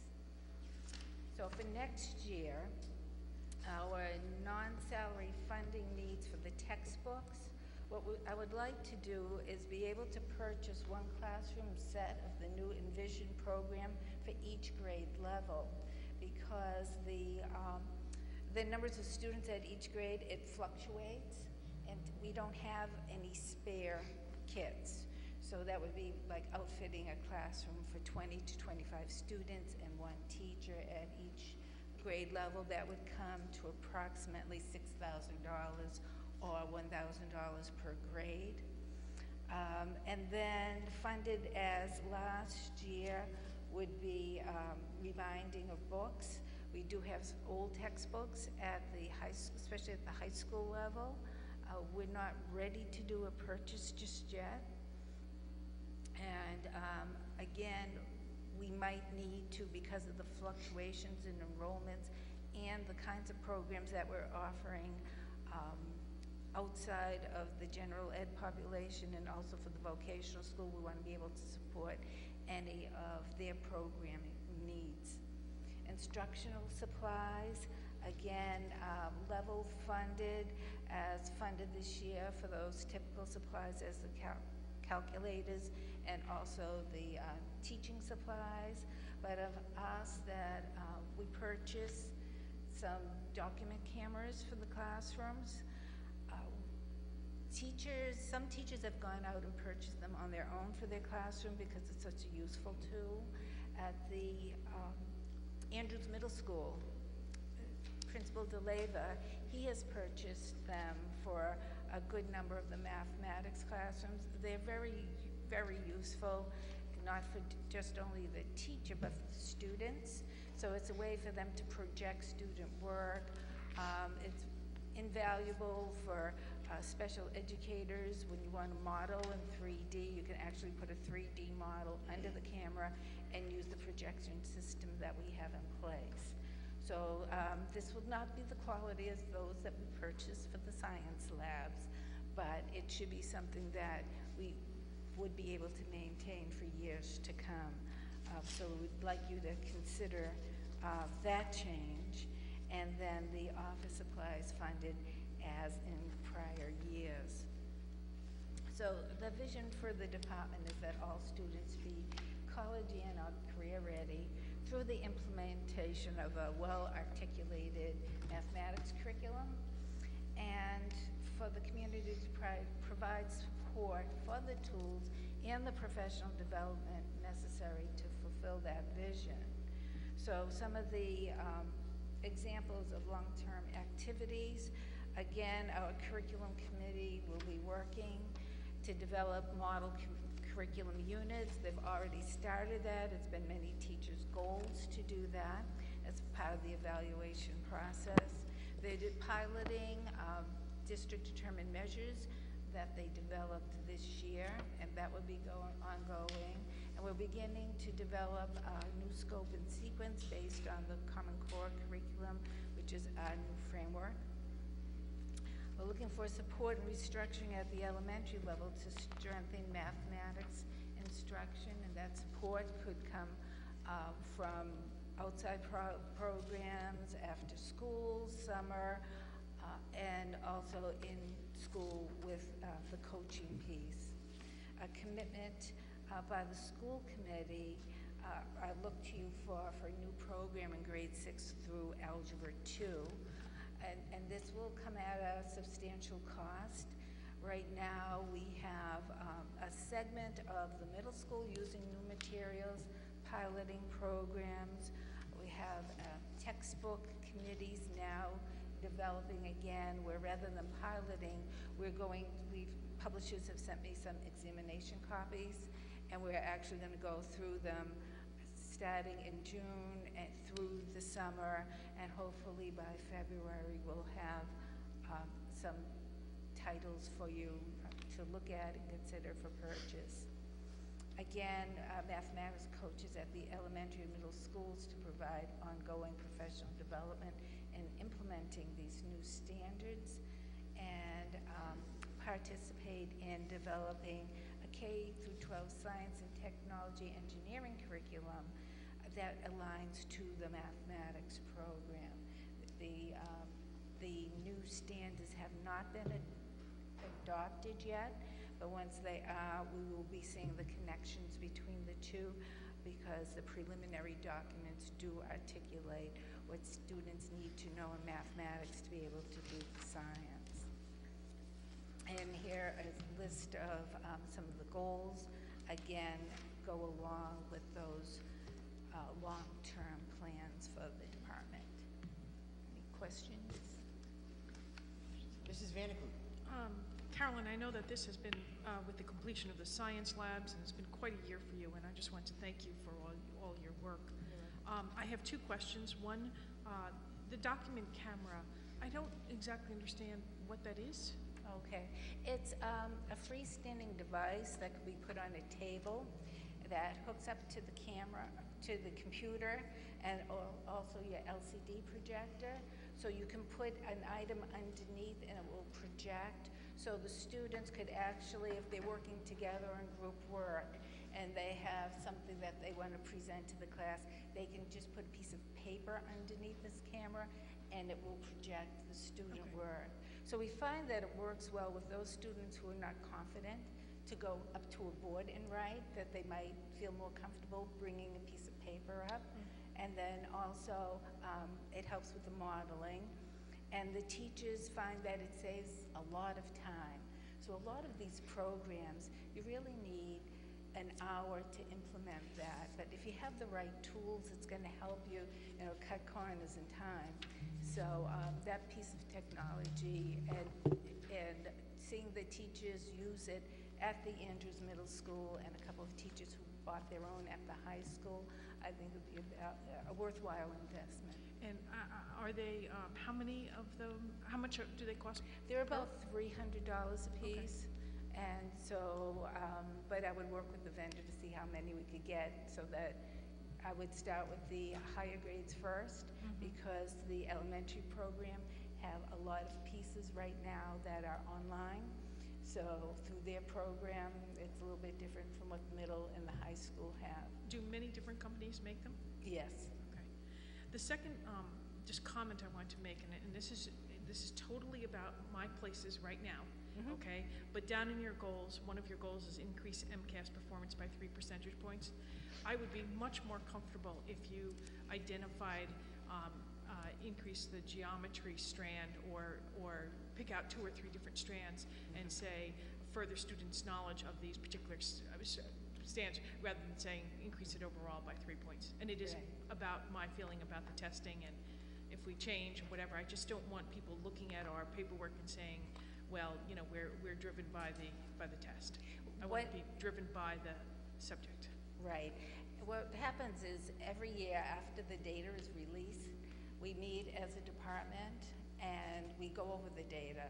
The elementary principals go over the data for their school. I go over with the middle and the high school teachers. We actually go through the item analysis, not just for their building or grade, but they all walk away with the item analysis for the students they teach. So they drill down what they need to. So I understand that this is a shorthand. Yeah, but unfortunately for me, it's an uncomfortable That's the shorthand. overall piece of it, sure. Thank you very much. Motion to approve. Any other questions? If I may. Accept the paper and place on file. Second. Okay, on the motion of Mrs. Carey to accept the paper and place on file, seconded by Mrs. Di Benedetto, I have a couple of quick questions. Sure. Envisions. Yes. Has every teacher been trained that's in the K through Right. Everybody who's in the K through 5 have received the training, along with a lot of the principals participated in the training, and assistant principals. I know our assistant superintendent, Diane Caldwell, attended many of the trainings, as I did, so that we're all pretty well versed in it. So this is the first year of implementation. So it will take teachers a little while getting used to of how to use the materials to the best, but they had 3 separate trainings during the school year. They had one during the summer that was optional for teachers who wanted to come in, but those other 3 had different focuses. One was on seeing lessons modeled for their grade level, but all the way down to how to use the technology that goes with the program. And that's my next question. The technology that goes with the program, from what I remember, there was like an online component that Yes. you could use at home. Yes. Am I correct? Yes. So do the parents or have the students been given like all of their login information to use that from All the home? students should have their login, and that was done, and it was centralized here at the high school. Okay. With the data team, where they were able to work with Pearson so that how the passwords that they have, they can use year after year. Okay. So it'll just move with them as they move up through the grade, so once they're in the system, they're there. If a parent needs login information, do they contact the classroom teacher? Yes. Okay. Last but not least, you had mentioned under textbooks about funding one classroom set of K through 5 Right. divisions. So is that for a particular school or is that spread? That's spread out just so that as the enrollments change, you know, some year you might need an extra 3rd grade because they've moved up, and now we have that 2nd grade set sitting there because maybe the 2nd grade is smaller. Diane might speak a little bit more to the enrollment piece. So currently over at the Roberts, excuse me, elementary school, we have 5 grade 1s who will be going into 5 grade 2s. Okay. If we look at the Columbus, we are looking at a possible extra 3rd or 5th grade, the Brooks a 4th, and at the McGlynn, we have 5 Ks that will go into 5 1s. Okay. So we don't yet have all the materials yet, so that's what Carolyn is referring to. Okay, perfect. Thank you. Any other questions? Excellent. Mrs. Cunha. Thank you. Just to go back to the goals of raising 3%. Right. Are we going to provide like maybe more tutoring after school next year for students that, I mean, not only stay after for like their particular teacher, but actual programs after school that students could take, not necessarily just students that are not doing well in math, but in general? Right now, the funding that we have, it's grant funded, and students have to meet certain criteria for that program, and it's at the high school where it's the high stakes testing for grade 10. We offer other programs during the year. Some of them are after-school programs. Some are almost like a camp-like atmosphere. We had one teacher she's currently now teaching some MCAS review on Saturdays for students, but those are students who are identified and meet the criteria of the grant. So we try to do as much as we can through the classroom teachers. I did have a parent inquiry and asked, is there a teacher who was doing anything? And so that name will be passed on to the parents of the student if they want to go there. But a lot of the teachers use the questions as openers. Every day that you'll see the MCAS or MCAS-like questions being posed. So there are no definite plans of having anything structured because the funding isn't there for it. What about if, I mean, I haven't like gotten a statistic or anything, but I do hear parents say that sometimes they've taken like their middle school students to like a private tutor. So I was just thinking, you know, is it possible maybe like to do something in middle school, target middle school students that parents are willing to pay, but instead of going all over the place, dropping off, picking up. I know we utilize the students at Tufts University and we have a great program there. But I also do know that parents are willing to pay like for tutors, but I don't know if we ever offer those types of services. Well, we want to avoid any conflict of interest where the teachers are getting paid for what they're contracted to do anyway, with their, you know, the extra classes and meetings that they have with the students contractually for the extra support after school. But it's not unusual for a teacher to take on students that are not their own and that just come in and want to sit in on a test prep graduation. We also have at the middle school, again, built into the program, we have at the Andrews, we have a math lab set up, and all the students go through there, and it's more intense for those students who have been identified with the testing piece that Mr. DeLaver has put in place. And then at the high school, we offer mini courses in MCAS prep. So we do have quite a bit out there with it, but sometimes the students are overscheduled themselves, and it's just not the right time or the right place for it. But I would be happy to investigate further if that's something we could do. And Well, like I said, it's not necessarily just for always targeting the MCAS. Right. It's just like, just to get more information on the mathematics itself.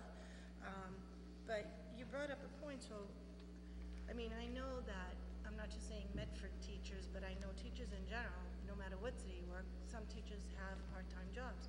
So are you saying that if a teacher in Medford has a Medford, not necessarily their student, but has a Medford student, and they're tutoring like after school or something, that's a conflict of interest? Well, I would just be careful.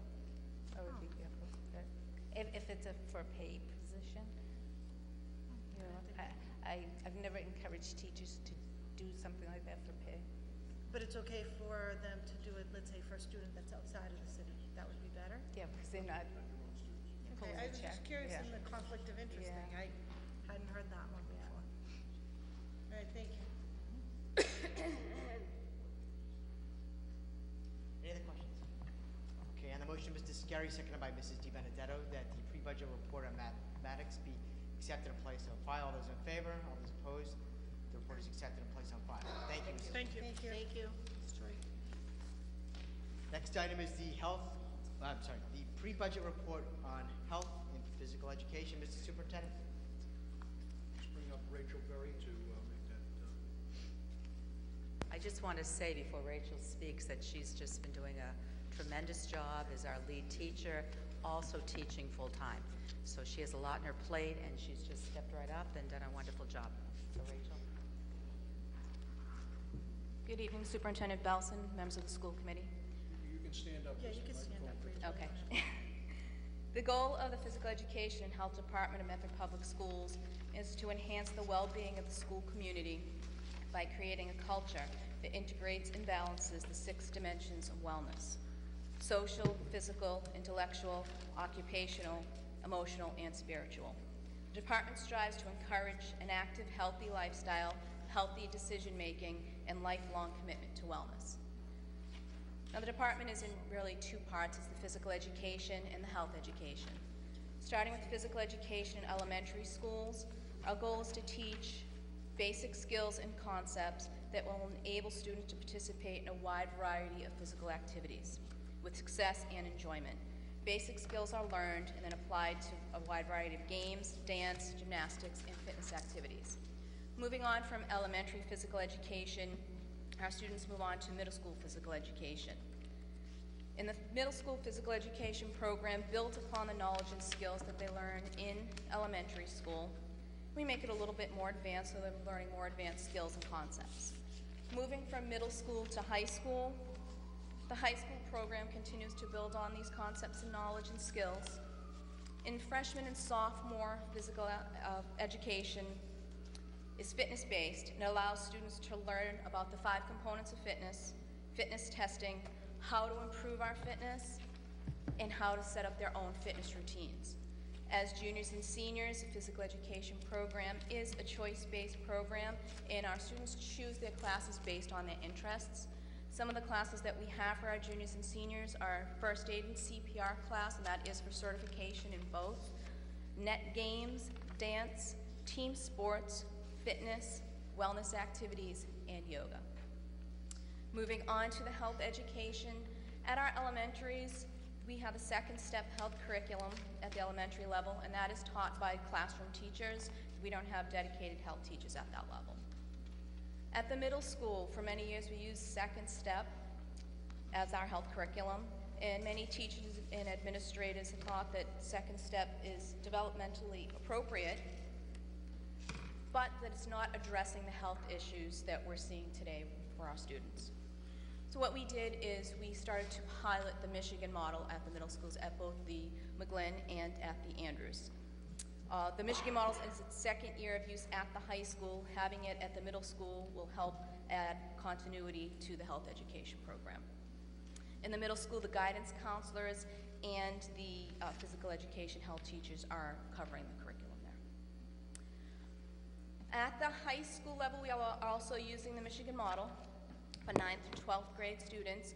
They have health for half the year and they have physical education for half the year. The Michigan model is the skills-based curriculum. It's student-centered, and it gives students skills needed to help make healthy decisions. And we have 2 teachers teaching health at the high school right now. Moving on to the highlights for this year. I've collaborated with the guidance department in the alignment of the guidance and health curriculum to the Michigan model, because the guidance counselors and the health or physical education teachers will be teaching the Michigan model. We've piloted the Michigan model at the middle schools. We received a Department of Conservation and Recreation grant at Medford High School, and Matt Galusi actually received that grant, where they're going into the woods and setting up paths in the woods, and they're marking the paths so that we can use them for hiking during our physical education classes. And there are also a number of classroom teachers that are going out and using those paths as well. We have successfully integrated vocational freshman students into our high school physical education classes. In the past, they have been separated. This year, we integrated the freshmen. Next year, we will be integrating the sophomores. We've collaborated with the guidance department in scheduling the 2015-2016 junior and senior choice classes via iPass. In the past, I've had to do it by hand. So we would have our juniors and seniors choose what classes they wanted when they were in their health classes, and then I'd have to go through them and place them based on what they chose. So this year we were actually able to do that via iPass when they were choosing their classes. We collaborated with Tufts University students in presenting health and wellness workshops to our high school students. Some of those workshops included nutrition, fitness, and stress management. We've collaborated with Team Medford in ordering drug and alcohol educational videos for the middle school and the high school that will actually help complement the Michigan model materials. Some of those videos also include some of the things that we're seeing coming up. For instance, the vaping issue that we're seeing, we did get a video on that. We also got a really good video, educational video on the teen brain and what happens when they are using drugs and alcohol. 2 members of the physical education and health department attended the MIAA drug and alcohol education workshop in March. We were able to take away some really good information that will help us and add to our program. And I actually participated in the design and delivery of the workshop related to the social emotional initiative for the November Professional Development Day for Teachers. 2 of our health teachers did as well.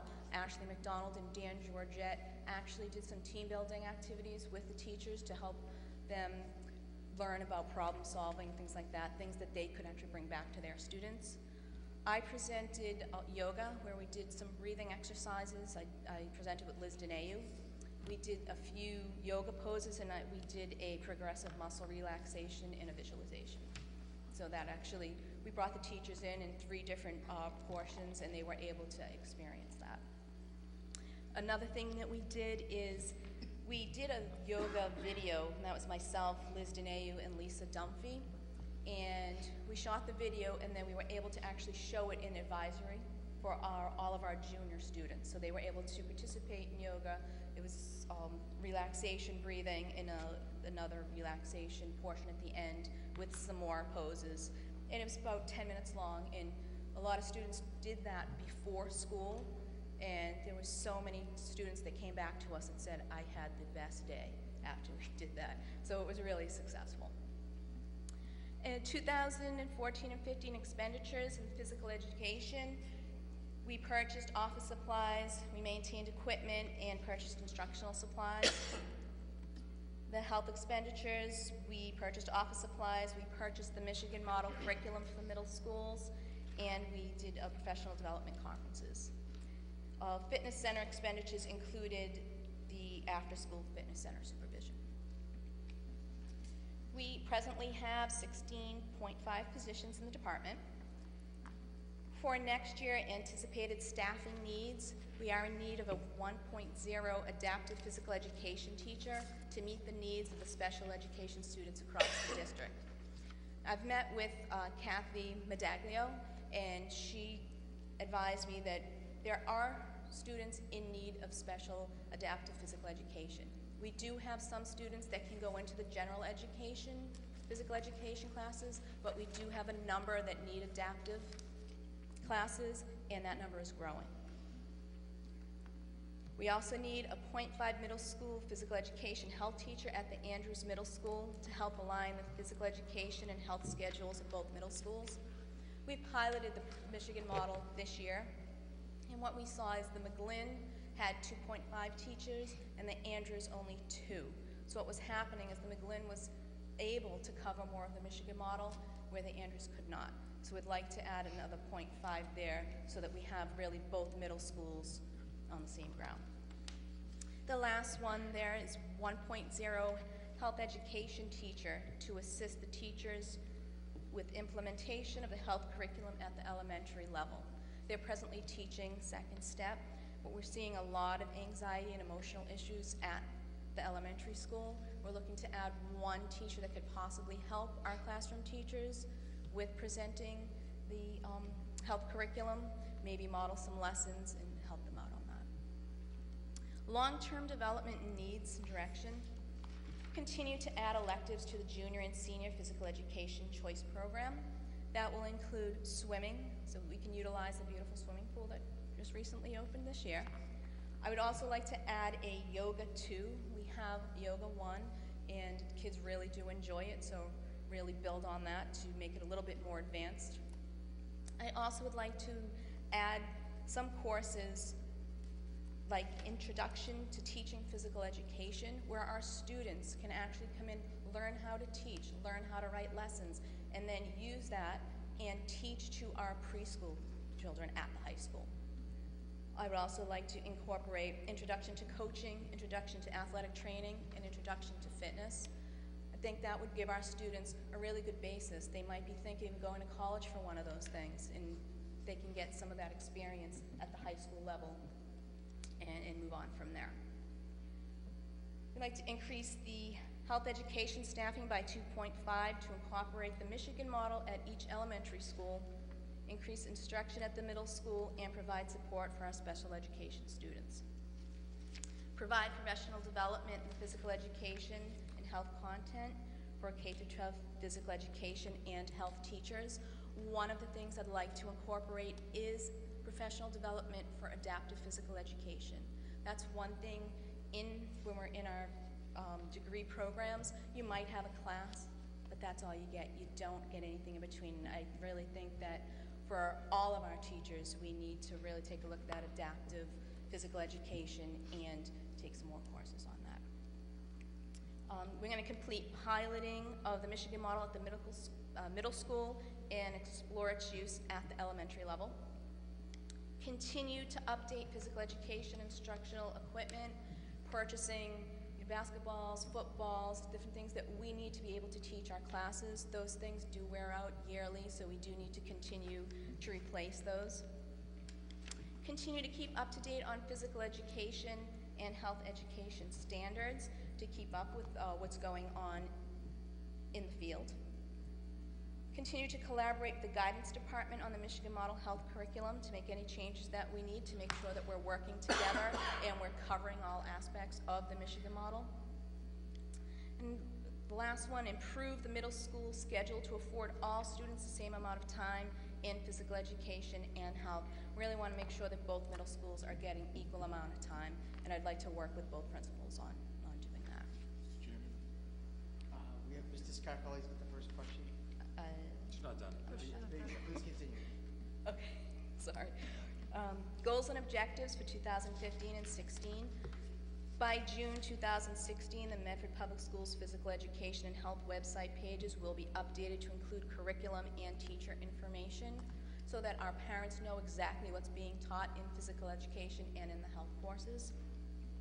Starting in September of 2015, The Michigan Model Health Curriculum will be reviewed for use at all elementary schools during the 2016-2017 school year by putting a committee together of administrators and teachers so that we can review that and talk about the best way to roll that new model out possible.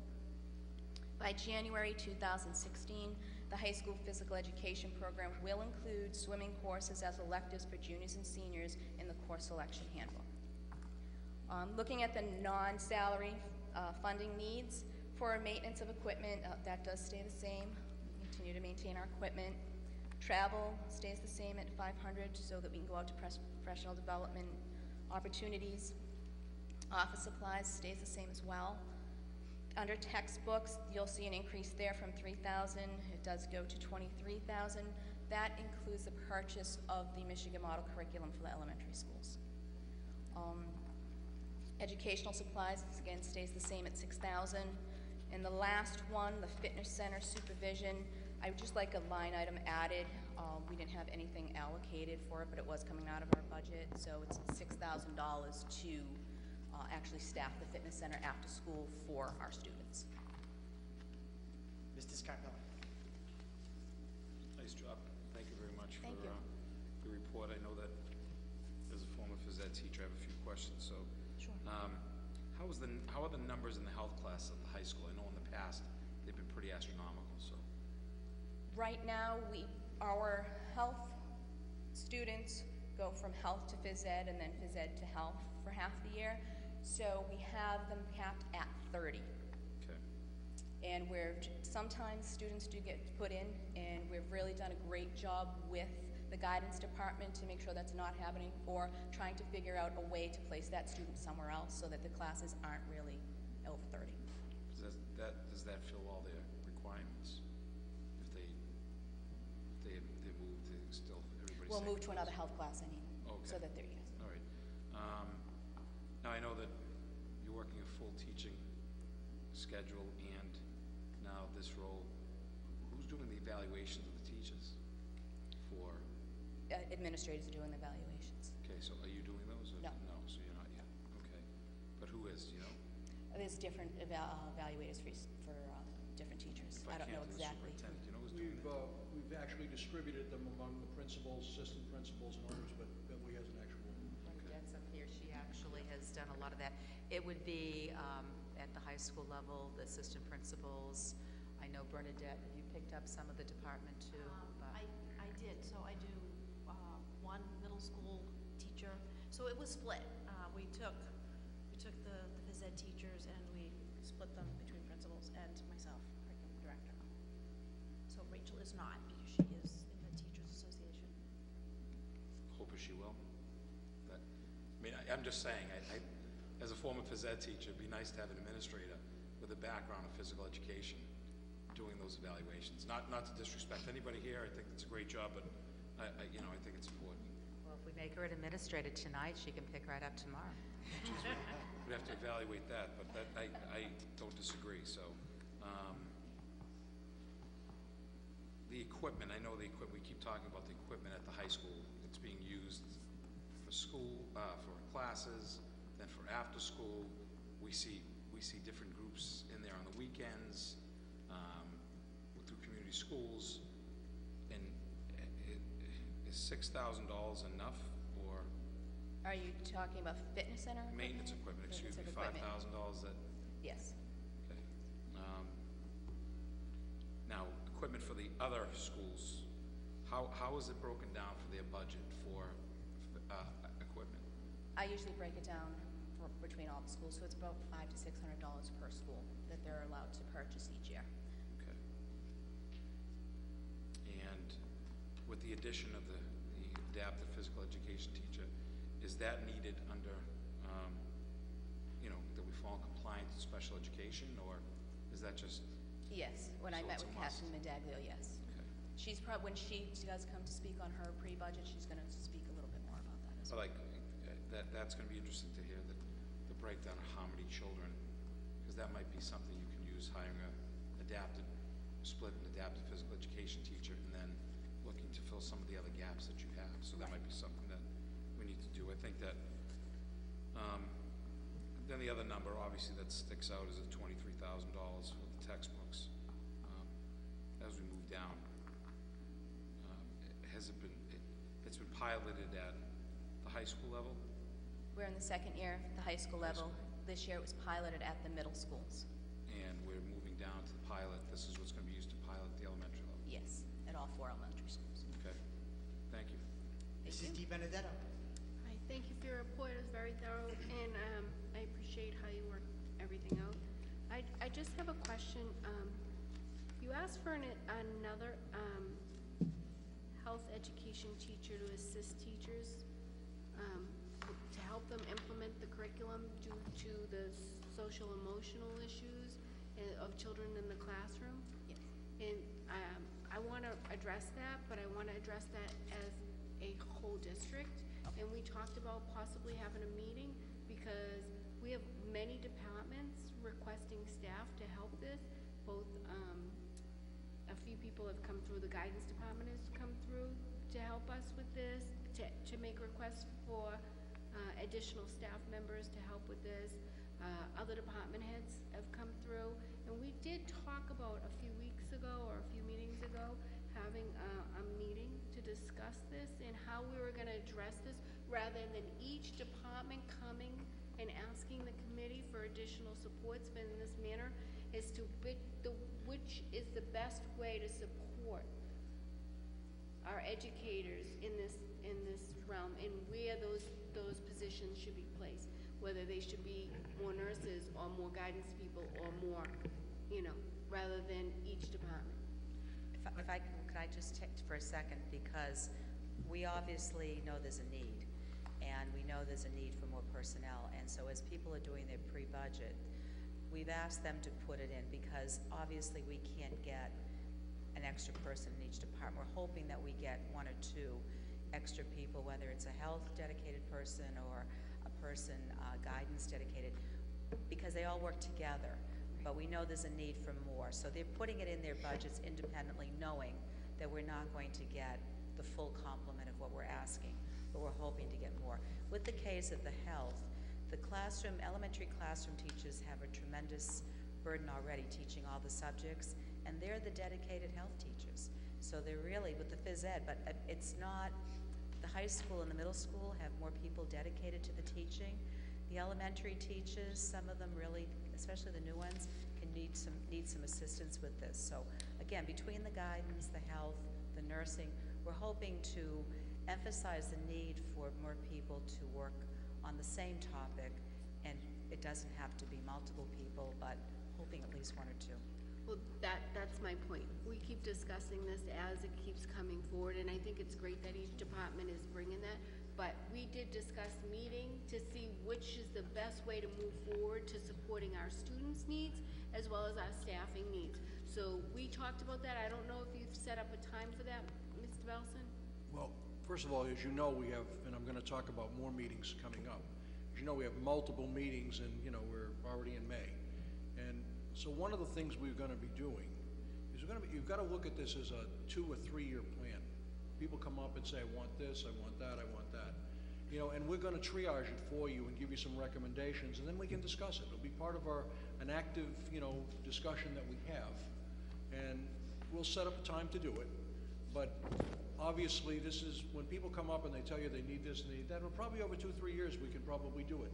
Just as we replace assistant principals, just as we put other things in place, you're going to see this move over 2 or 3 years. And now if the revenue is good, you move a little faster. But the reality is that we're asking people to tell you what they really would like to have, so you see that. But from our standpoint, we're going to have to triage it over 2 or 3 years. Right. My concern is that we don't just put bodies in certain departments. That we as a committee determine where that need can be best. Well, we'll certainly go over it with you. Certainly go over it with you. I think we've got to look at it, from a holistic standpoint, because the other thing too is that certain departments have people who can do more than one thing. Some departments don't have that possibility. We know of certain possible retirements. That opens the door for replacing people in certain ways. So for example, a senior person retires, you might be able to get 2 positions for that senior person because of their salary level. All these things factor in, so we're just gonna have to look at it, you know, intelligently. But first thing, we'll get it together, and then we'll have that good discussion that you're looking for. Thank you. Thank you. Mrs. Cunha? Thank you, Rachel, for your report. It's really thorough. Just a couple of questions, actually. When you said you capped your classes at 30, I was just curious in knowing, is the contractual, are we going against any contractual numbers? Because I know, like, at the high school level for teachers, it's no more than 23 to 25. That's for the core content. So the physical education, we're within the contractual numbers. And Rachel, how many classes are you teaching during the day? I have 3 to 4 a day, depending on the day. 3 to 4? Okay. And they're all at the high school? Yes. And you had mentioned, you know, that one of the goals is 2016, hopefully we could use the pool. I was wondering if we could look into maybe some type of intro to lifeguard certification, or, I know that's a long program or a longer program, but some type of like introduction, as you were mentioning before. I love your idea about having students maybe come and help out and introduce them to like sports medicine and things like that. I have to say I've been looking at colleges lately, not for one, but for two.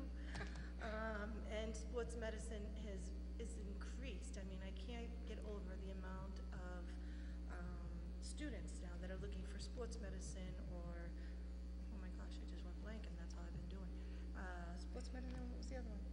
Sports management and things like that. So I love that idea. And also the Michigan Model Health. When parents have like open house, has anybody explained the Michigan Model Health to them? Is there any presentation to parents of what it actually encompasses? I mean, I know you've spoke about it here, you spoke about it the other night when we had the meeting of the whole, but I was just curious in knowing when we have open houses, do any of the principals speak about it? Does anybody talk about what we're offering?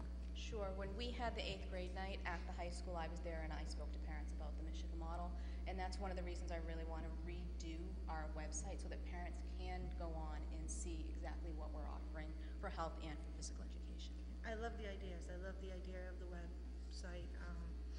You know, I just love the inspiration of new eyes, new ears, and new programs. So thank you. Thank you for this. This is really good. Thank you. Mr. Scarry?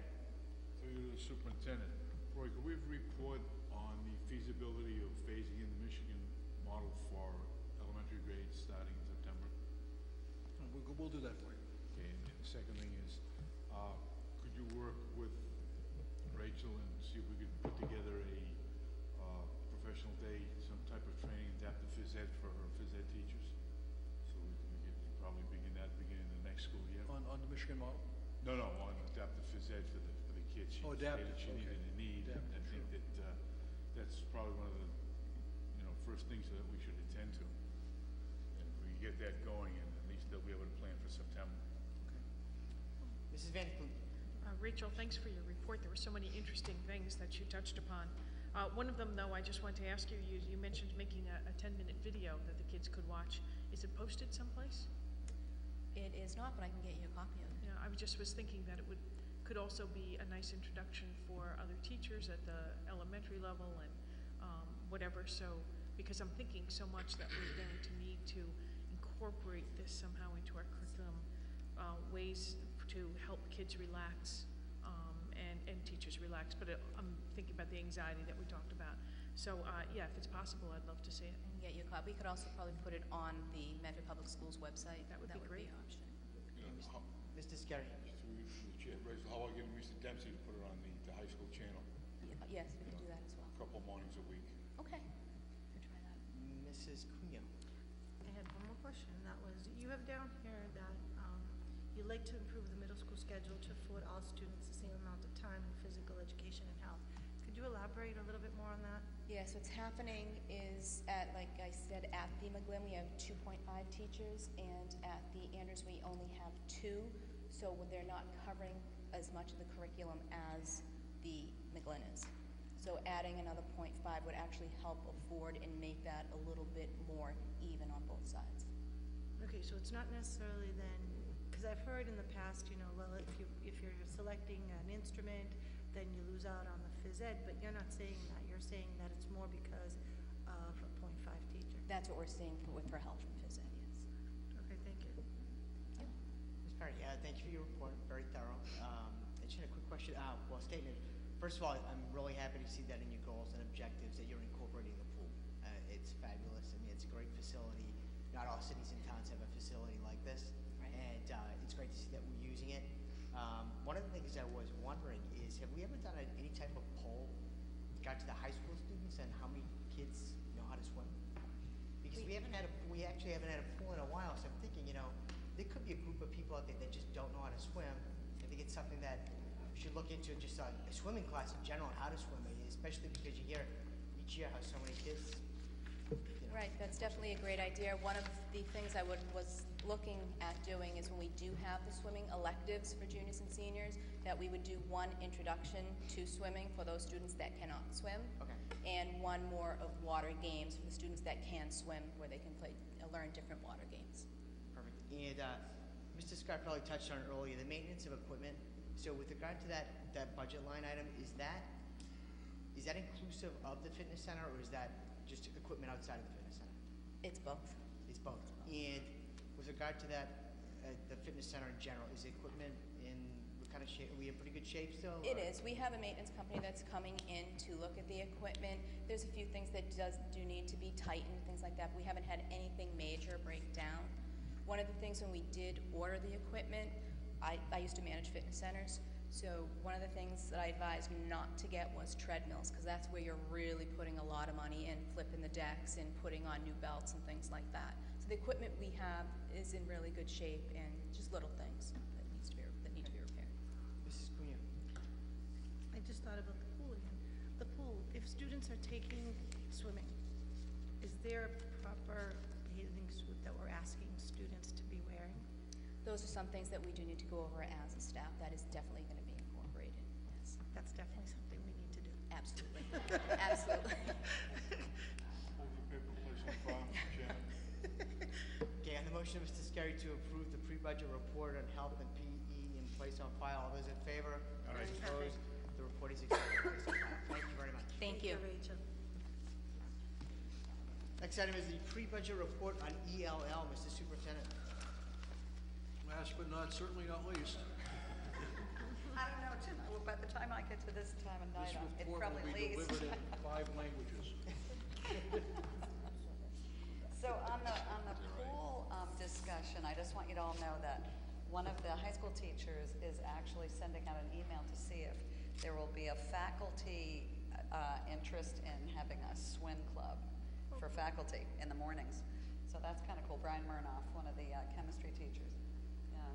So, okay. Well, first, I would like to thank you all and the superintendent and central office for your continued support of the very important work we do in the ELL department. And I also really want to publicly thank my dedicated and talented ELL staff for all that they do each and every day. They're really amazing.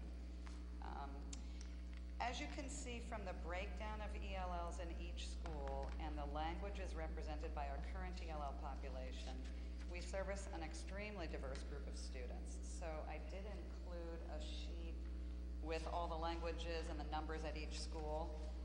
It's really pretty remarkable. Medford is unusual in the number of languages that we have for, we don't have a gigantic program like a Boston or whatever, but we have a very, very diverse program. So in addition to the many countries of origin and languages spoken, this year we have registered a number of incoming students with disrupted schooling. This has posed an additional challenge for my staff in terms of course needs, curriculum, materials, and differentiation. We have registered approximately 85 students over the course of the 2014-15 school year, and more continue to come. My assessment specialist and lead teacher, Loretta Tusa, has been very, very busy. With the funding we received this year, we were able to purchase much-needed science textbooks for the middle school, National Geographic ELL Language Arts textbooks for MHS, and ELL World History textbooks for MHS. We also got 2 computers per newcomers class, a huge help. Now that we have the computers, it is critical to fund software. One of my teachers last summer did a research project on best software for ELLs, and the chosen program was BrainPop, which is actually a great program for the entire system, not just ELLs. And my wonderful secretary, Ghislaine Pinto, was able to get a 1-month free trial for it. In your packets, you have testimonials written by the students and one of the teachers. I wasn't able to get a chance to poll everybody, but some of them did send out some. So there are some testimonials from the newcomer students and teachers at the Roberts. The software program was highly regarded across the city in ELL classrooms. It really made a big difference. And it would be a tremendous tool not only for us, but for mainstream teachers as well. We also need some science books for the newcomers elementary program and updated assessment tests for the placement of entering ELLs. That would be in order to be aligned with the WIDA standards. Finally, one more teacher for the elementary newcomers program would go a long way in meeting the needs of the ELL students. Sorry to ask for another staff member. Currently, our grade 4 or 5 class is overflowing over at the Roberts. More details on funding are in the ELL pre-budget report, should you have any questions. So having already presented many of the highlights from this year in March, I'll only touch upon new information. And there are many things that went on this year that were great. So members of the ELL staff, including Jia Win, Melissa McIntyre, Lisa Bolio, Emily Polini, Ami Sanye, Tanya Bogarty, Matt McKenna, Teresa Castagnetti, Sarah Dion, and Katie Rockwell are working on ELL curriculum K through 12, and then that includes math and science as well. This is a long-term project projected to be mostly completed by July 2016. DESE originally said they wanted it done by then. Then they offered to do a framework themselves and realized how difficult it was, so my guess is we'll probably have an extension. As far as retail news, my survey monkeys kept failing when I tried to figure out exactly how many people had taken the courses, what was still needed.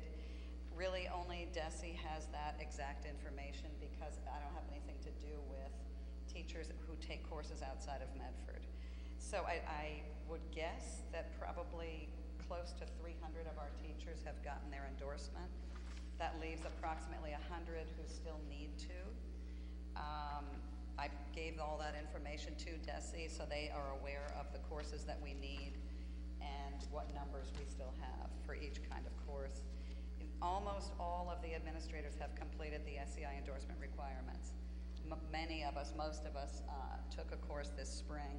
Diane Garino and I audited it just so that we would know what was going on, because anyone who has ESL certification does not have to take those courses. We provided professional development within my department for the interface between ELLs and special education, which keeps coming up over and over again.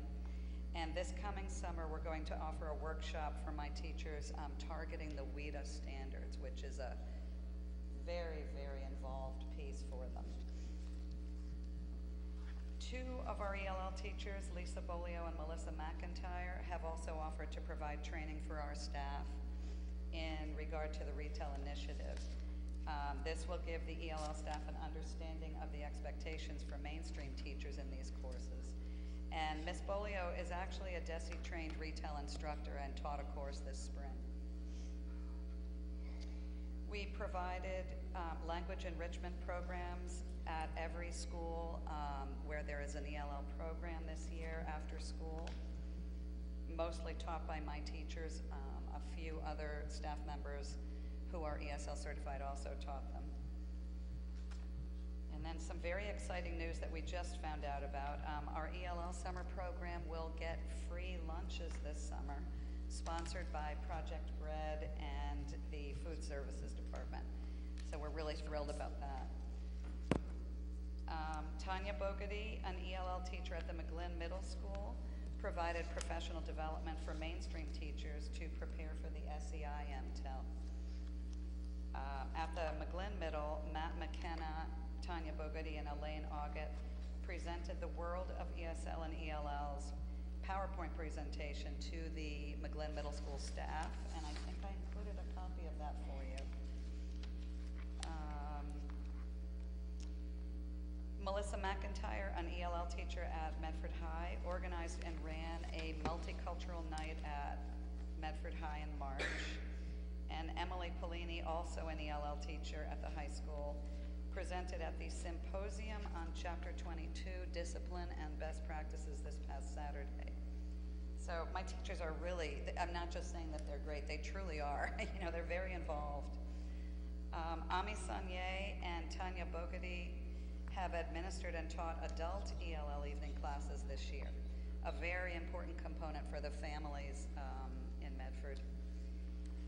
Another very interesting thing that happened this year, a young woman named, hope I get this right, Hawasata Dombuya, who is a Medford High graduate and former ELL student, currently a PhD candidate in molecular pharmacology and physiology at Brown University. Really amazing. She's implemented the Science Career Program. And so she was written up in a Brown University publication about the program she's presented at Medford High over the course of the year, which I gave you a copy of. And we would like to invite any of you who would like to attend to the next panel discussion, which is at the high school on Monday, May 11th at approximately 12:30. She'll be having former Medford High ELL students present and talk about what they're currently doing. So she's been wonderful. She's a great role model. And another really great thing that just recently happened, Teresa Castagnetti, one of our ELL teachers at the McGlynn Elementary School, won Teacher of the Year Award from Matsall. And she was nominated by Sarah Dion, a second-year ELL teacher whom she mentored last year. She will be recognized at the Matsall Conference this Thursday evening, so that's really exciting. And finally, I would like to publicly thank Nelida Lepori, the high school Spanish teacher extraordinaire, for organizing the educational tour to Cuba that many of us were able to experience during April vacation. It was a remarkable trip, and she did a tremendous job. So thank you all for your attention. Our work with the English language learners is an extremely important piece in the scope of the many functions of our schools, and I'd be happy to try to answer any of your questions. Any questions from the committee? Mrs. DiBenedetto? I just want to comment on one of our teachers becoming the Matisol Teacher of the Year Award. I know Teresa very well, and she's been a long-standing, dedicated teacher throughout our community for a very long time, and I personally want to congratulate her as well as a member of the school committee. This is the type of thing that we hope all of our teachers become, and I look at her as a master teacher. Absolutely, she's incredible. And this is a huge, this is throughout all of the United States? Massachusetts. The state of Massachusetts. Yeah. That's outstanding work. I know, she's wonderful. And all the other teachers look to Teresa for answers. I mean, she's really terrific. Yeah.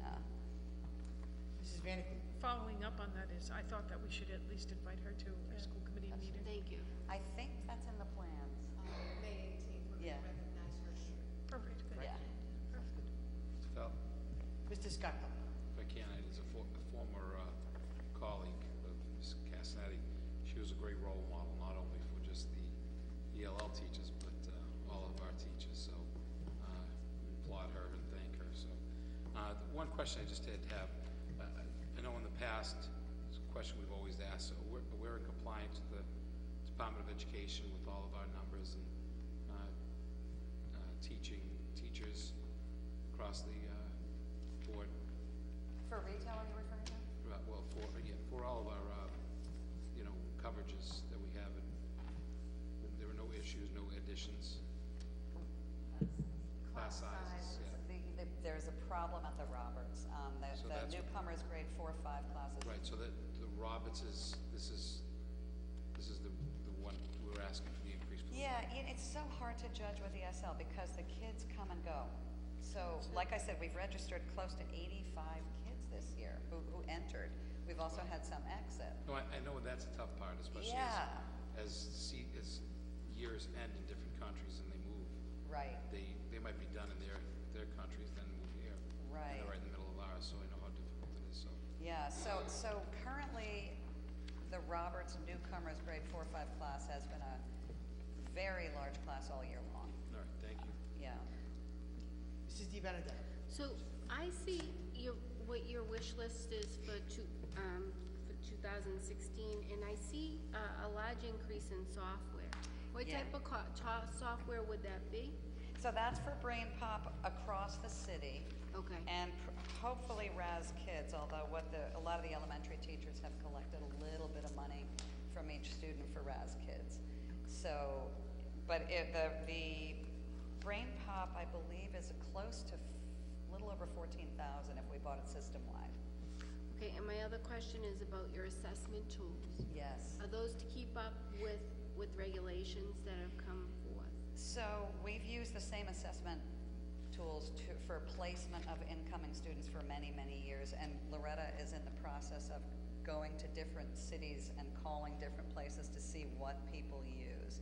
The state allows us to use a free test from WIDA, which isn't necessarily the best test, but we have used it. And so we're looking to try to come up with the very best thing we can do so that we do place kids accurately. Okay. Mrs. Cunha. Thank you, Leslie, for the report. I'm looking at your pie chart, the one from Massachusetts and the one from Medford. Because English is not on these pies at all, I'm assuming that these pies are just based on ELL students, correct? Yes. That's the PowerPoint that Matt McKenna put together for the middle school teachers, yes. Okay, thank you. Yeah. Okay, any other questions? Okay, the motion of, I just want to comment, I mean, I sort of got lost in some of the handouts you gave us. They're great. Very much like the PowerPoint that you'd mentioned. And reading the kids' Brain Pop, very cute. Aren't they cute? Yeah. I know. Yeah, I definitely, it would be very, very nice to be able to provide that, because clearly that's something that they enjoy. Yeah. So, thank you very much. Thank you. okay, on the motion of Mr. Scary and seconded by Mrs. DiBenedetto to accept the pre-budget report on ELL and place on file. All those in favor? All those opposed? The report is accepted and placed on file. Thank you very much. Thank you. Thank you. Next item, report on summer programs, Mr. Superintendent. Chairman and members of the committee would call upon our curriculum director, Dr. Bernadette Riccadelli, to tell us about what's going to happen this summer. Quite a bit. Good evening. So I'm here tonight to tell you about our summer 2015 programs for students. I understand you have read this report, so I'll try to keep it brief and leave plenty of time for questions. So this year there are 7 programs, 2 of which are new, so I'll spend most time talking about those 2 new programs. So we have our regular summer school program, and as you know, this program is designed to meet the needs of students in grades 6 to 12 who have failed 1 to 2 of their major courses. This year, summer school takes place at Medford High School between July 1st and August 11th. The cost is $250 for Medford students and $300 for students outside of Medford. We also have an English language learner summer program. So this program is intended to help ELL students master the important skills so that they can be successful when they come back to school in the fall and then beyond. So there's an elementary and a middle school program. That program runs from July 6th to July 30th. And then there is a high school program, and it is a short program. It's just a few days. It's June 30th to Friday, July 3rd. The reason for that short time frame is because many of the ELL students work. So under the advisement of the ELL director, that program was created to be just for a few days. As Leslie mentioned, breakfast will be included in the cost, and the cost of the program is free to the students. It is supported by a grant. Third program is the Summer Fun program. It's a recreational program offered through Medford Community Schools that will take place this year at the high school and not the Columbus, and that's due to the availability of the high school pool. So that will run from July 6th to August 21st for students in grades K through 6th. Students will have an opportunity to participate in a number of activities in sports and swimming and many more activities. So parents can sign up on a weekly basis for their child or children. The cost is $145 per week and includes breakfast every day and pizza on Friday. The next program is a new program, and it was organized by Molly Layden. It's the Middle School Computer Science Camp. So this is I think an innovative program that's going to provide middle school students with the opportunity to explore the field of computer science, and they'll be developing a working mobile app. So they'll develop a community-focused app. So there's really a social justice slant to this. And they will collaborate with other students to further their problem solving and programming skills. So it's available to our district through the Middle School Pathways and Computer Science Grant, which is through the National Science Foundation. Lunch is provided daily, and the dates for this camp, again, it's a short one. It is 1 week. It's July 6th to July 10th from 8:30 to 3:30 p.m. The next camp is also a new one. The next program, I should say, is also a new program. It's at the Vocational Technical High School. So this was an idea from Heidi Riccio. This program has been developed to provide grade 7 students with an opportunity to explore the various offerings at the vocational school. And some of these programs include culinary arts, cosmetology, robotics and engineering, metal fabrication, babysitting certification, biotechnology, and environmental science. Each one of these programs will also include 1 hour of swimming at the Medford High School pool. The course runs Monday to Thursday from July 13th to July 30th from 8 a.m. to 12 noon. The cost is $150, and that price includes a snack. We anticipate that we're going to have a number of students apply for this program. It is limited. This is our first year. We're trying it out. Perhaps in the future it'll grow. So students will be enrolled on a first-come, first-served basis, and seats will be divided equally between the 2 middle schools.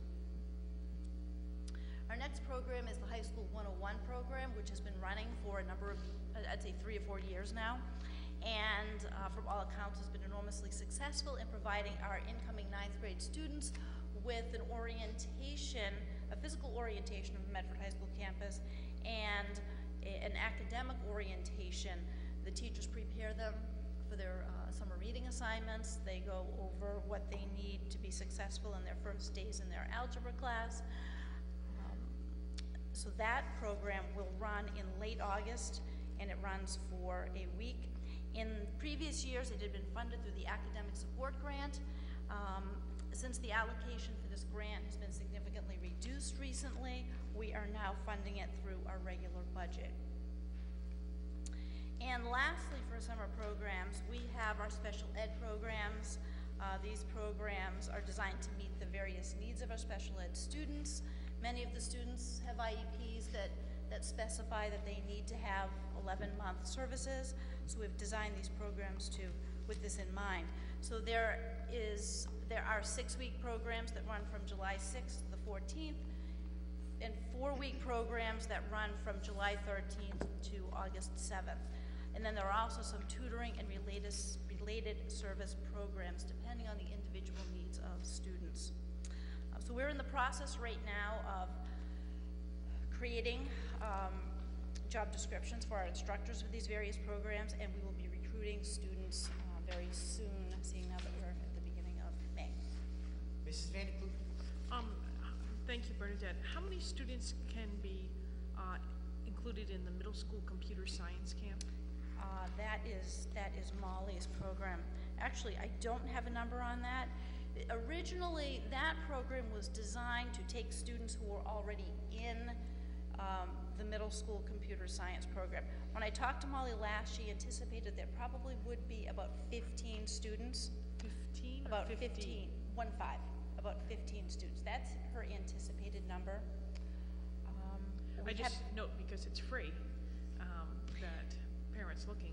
Right, it's free, and when we talked about it, I guess the one drawback is that when parents are looking to place their students in a program, they're looking for a longer duration. This is just 1 week, so it's a great program. Don't want to take away from it. It's wonderful. You know, there's some concern about our parents going to want to place their students in camp for just 1 week. We Right, hope but they could do that for 1 week and then go to the And paying go to camp. another program. I'm just saying that because of it's free, if I, you know, it definitely stands out. Yes. So, anyway, thank you for providing us with all this information. You're welcome. Mrs. Di Benedetto. So I noticed that you're moving the summer fun program from the Columbus School to the high school. Yes. Is that going to affect the program in any way? So the reason behind that is accessibility to the pool. So it's the only school with a pool, and now that we have a pool, we want to use it, and it's the summer, and we thought that would be the best place. So we've talked about the summer programs. We don't see any drawbacks. There are going to be a lot of people at Medford High School, but we've coordinated these programs so that they don't interfere with each other. We see an upside to this. Of course, we'll evaluate it, and if there is a downside, and we determine that it doesn't work at Medford High School, then next year it would be at another location. Well, I know that the students have walked in the past from the Columbus to the Tufts pool. So, for safety reasons, that's always great. As long as the children still get enough outside time, because I know the Tufts pool, it was weather related because it was an outside pool. So they might get more exercise and more swim time, but as long as they get outside and use the fields and stuff like that, that's really important as well. Thank you. Point of information, Mrs. Cunha. They will still have the same type of curriculum because they'll be using the field. Mrs. Vanicki. I guess my concern was also just the change, because I really kind of like the idea of being on the Tufts pool outside. I guess there's always pros and cons to everything. And also, at the elementary school, there was a playground and stuff like that. So it changes the nature, again, whether it's a positive or negative, I'm not quite sure. But So we will evaluate that, and we will see how it goes and get feedback is from the the parents. lead teacher still Point Anthony? of information, Anthony Mr. Petrellis. Scarpelli. I've talked to Mr. Petrellis, the director of the program, and, he reached out to me with my background in recreation, and when we founded it years ago, his philosophy is using what's there, even if we have the playground apparatus, if there were younger kids at the high school, but he didn't think that was an issue. He says, having them in a safer area, not doing the walk, having the pool open, the fields accessible to them, the gym space being larger. I think it all falls into what we're looking for a safe environment for our kids. So. And also, if I could just mention really quick too, it gives, I think, by moving up to the high school, it also gives the Columbus the opportunity to be properly maintained during the summer. Because if it's not, if you have the program at the Columbus, there's minimal time to get that school back in shape before it's online again for the school year. So And I believe and the promotion of the pool, having over 150 kids there, we're using that pool with no limitations in the sense that now they can see what we have, and more kids will go to that area. So. Vanicki, we also. Yeah, no, I appreciate the conversation. That's exactly what I wanted to hear. Yeah, and just point of information again, I know that in the past years, because our summers have had a lot of days that it's been raining, students do lose out on actually taking advantage of going out because they can't go out in the rain, but they can't not only go out to the park, but they can't get to the pool either because it is out there. Whereas we have the indoor pool, and it's better so that way they're not getting sunburned if it's really hot, and they're not losing out on the activity because of the weather. Mrs. Di Benedetto. I just wanted, first thing I was going to talk about is the maintenance at the Columbus, so I'm glad that school is getting a little bit of a break. I know there are other programs being run out of that out of that school, the special education programs, are still gonna be, I'm assuming, in that program. So, but it does deserve a break. It's been used, you know, quite often and quite a bit, and this does give it the chance it needs. And also, I just wanted to comment on the summer fun program in general. I think it's an excellent program.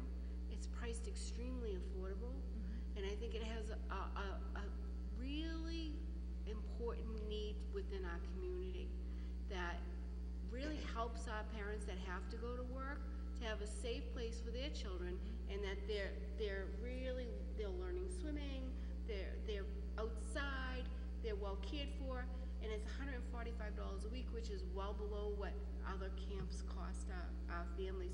So I'm really grateful to have this for our families in our community. Thank you. If I could just clarify something, the special ed program this year is taking place at the Roberts Elementary School. Oh, it's being moved as well, so the Columbus is getting a big break. So, yes, so I just wanted to clarify that. I know So you happy to said hear Columbus. that. Mr. Scarpelli? Now, just again, just clarification, are there any special ed programs that are working together with the summer program? I know we did a lot of that, and it really helped financially for both outside placement offering, that type of program. How does that look? You mean through the community schools program? Through the summertime program, I know we had a lot of the special needs programs working in conjunction with the summertime to offset any of the, you know. Not to my knowledge, but I certainly will follow up on that.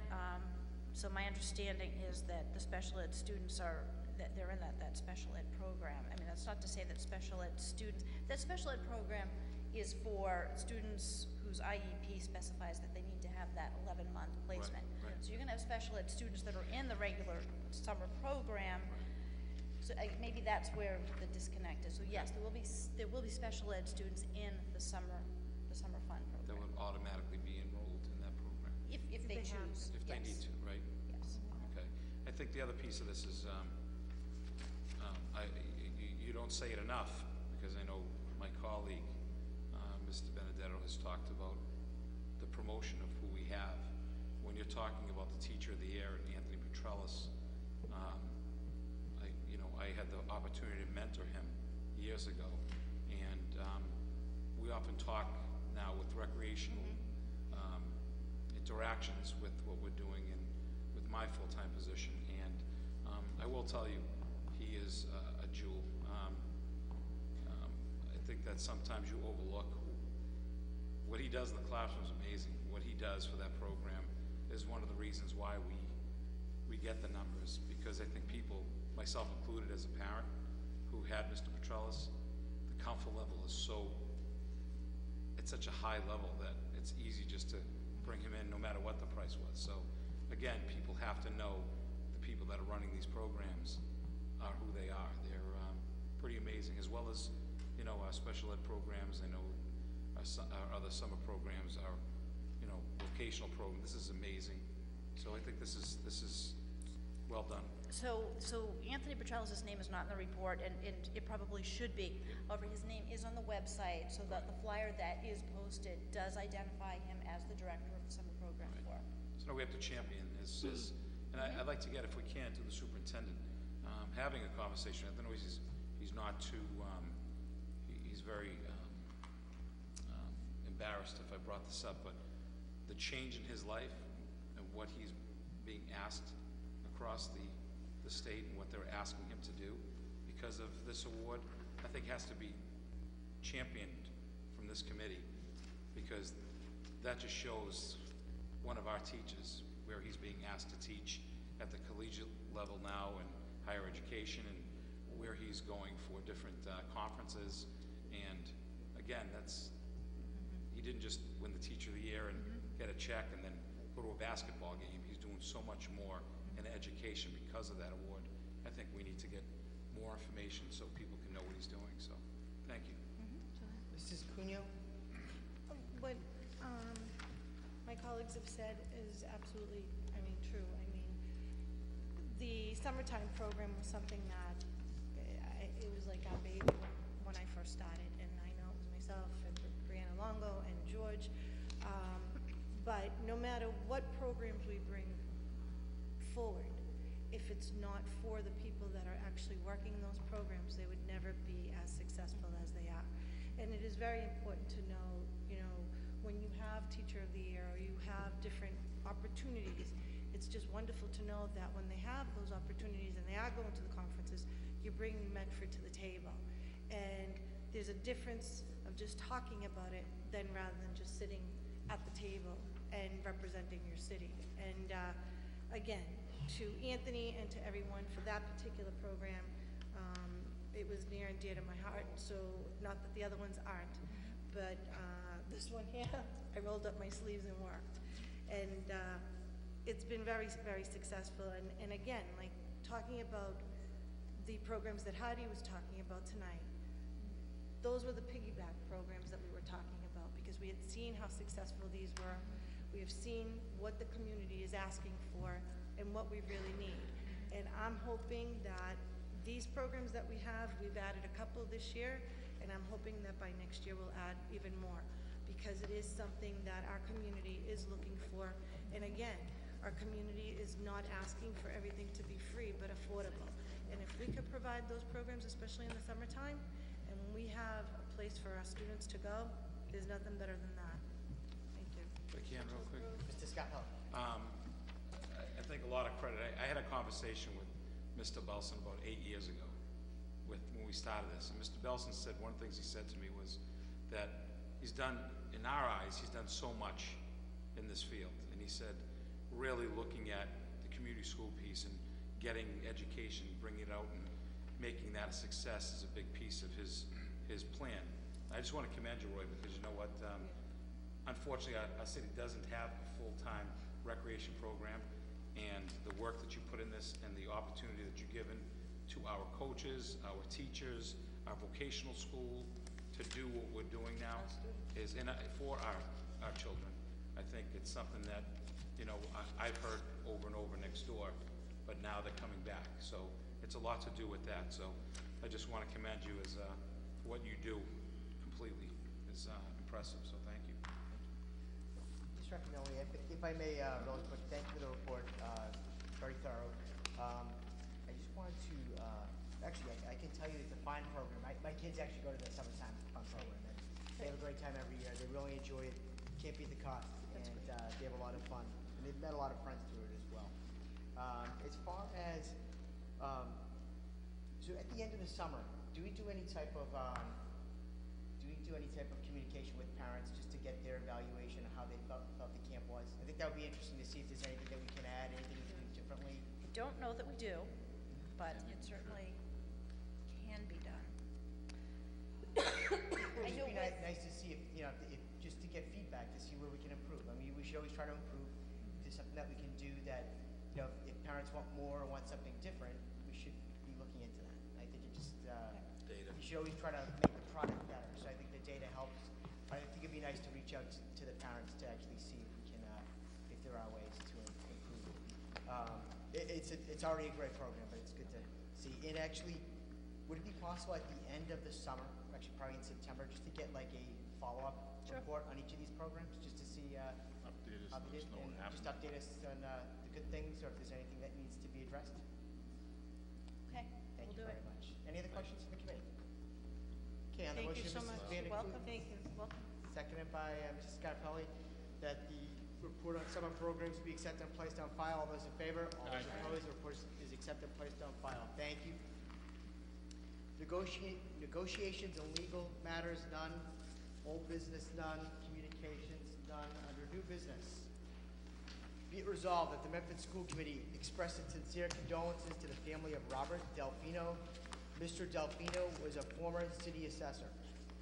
Be it resolved that the Medford School Committee express its sincere condolences to the family of Gerald Eisenhower. Mr. Eisenhower was the father of Sped Supervisor Joan Bowen. Be it resolved that the Medford School Committee express its sincere condolences to the family of Ann DiBenedetto. Mrs. DiBenedetto was a sister-in-law of school committee member Erin DiBenedetto. Be it resolved that the Medford School Committee express its sincere condolences to the family of John Jack Regan. Mr. Regan was a former teacher, coach, and athletic director. He was He was the father of teacher Joan Cavalier. Will you all please rise for a moment of silence?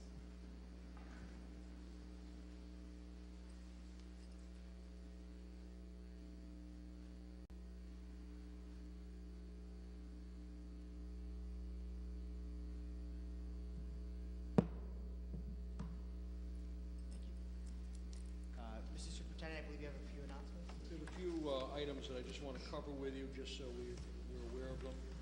I've given you some papers, just for your information on the hot water heater at the Columbus. We haven't moved it over. Basically, we did do some repairs on that, but the repairs are not holding, and we're going to have to work with the procurement officer to replace that as soon as possible. But in the next few days, there may be some need to use sanitizer and other things of that type until we can get it actually done.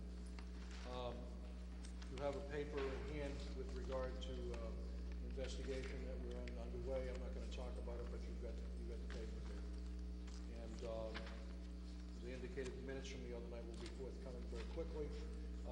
But we wanted to make sure I get back to each of you so that you can be properly recorded as to what your positions were. There's so much going on that evening that I took notes, but I'm not sure I got everybody's position clearly, so I want to make sure that you have an opportunity to comment to me so I can record them properly. A couple of other things. On Friday, May 8th at 9 o'clock in the morning, the Family Network is having a legislative breakfast in the Family Network area. Ray Cassidy's group always invites our legislators to talk to them about some of the issues that they would like to see happening. On Monday, May 11th at 6 p.m., the National Honor Society has its induction.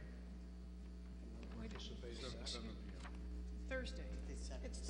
It's Thursday, May 8th. Yeah. That's what the invitation said. Yes. May 7th, you have it? No, May May 8th. May 8th at 7. Thursday night at 7 p.m. That's what was in our That's what packet Jody sent us. the last time. So if it was changed. All right, it's changed again? Yeah. Well, no, Roy, that's what was in our packet when you gave it to us at our last school committee meeting. Yeah. We each had a letter, and it said Thursday, May 8th. And the I 11th. will check that out and get back to you tomorrow. be Right. sure. May You had 7th, I believe. May, 7th. what's the date? Thursday. Who's on first? Thursday, the 7th. Tomorrow's 5, May 7th. 7. I'll check. May 7th is National Honor Society. Yes, that's what we're saying. I will check that out to be sure.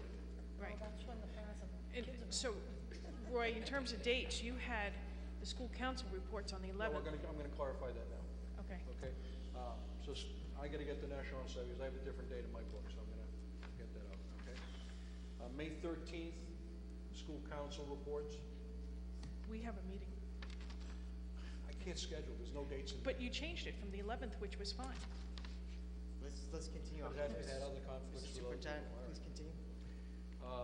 May 20th, we're looking at before-school programs. We're going to be talking about our initiative of before-school programs. Diane's been working on that. I'm looking at May 25th and May 26th for meetings, committee of the halls. One to deal with tech and sped, May 25th, you said? May 25th. Isn't that Memorial? Isn't that what? Isn't that Memorial Day? I'm sorry, not May 25th, May 26th and 27th, I'm sorry. Quick, working fast. So 26th and 27th? 26th and 27th, yeah. What are you thinking of doing? One, having a committee of the whole on technology and sped together, different things like that. So instead of being in here, because those things are a little bit more complicated and a little more give and take. And then maybe that week also having one on the public relations issue that you want to talk about. Doesn't work? So is that the 26th? That's why I'm putting dates out now. I want to get feedback. So what do you have for the 27th? Yeah.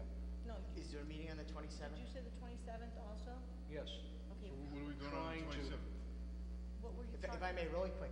So, with regard to technology and sped, is that one meeting or two? That's one meeting. So that's On one, the so that will be on That's the on the 26th. 26th, I think, or, it could flip either way, Either whatever or, works. okay. Public relations would be on. Public relations will be on the other date, if we can do it. Now, again, I'm asking you about 27th, dates, yes. because I've got to try and work it all in, because there's a million things going on that we're involved in as well. If I can.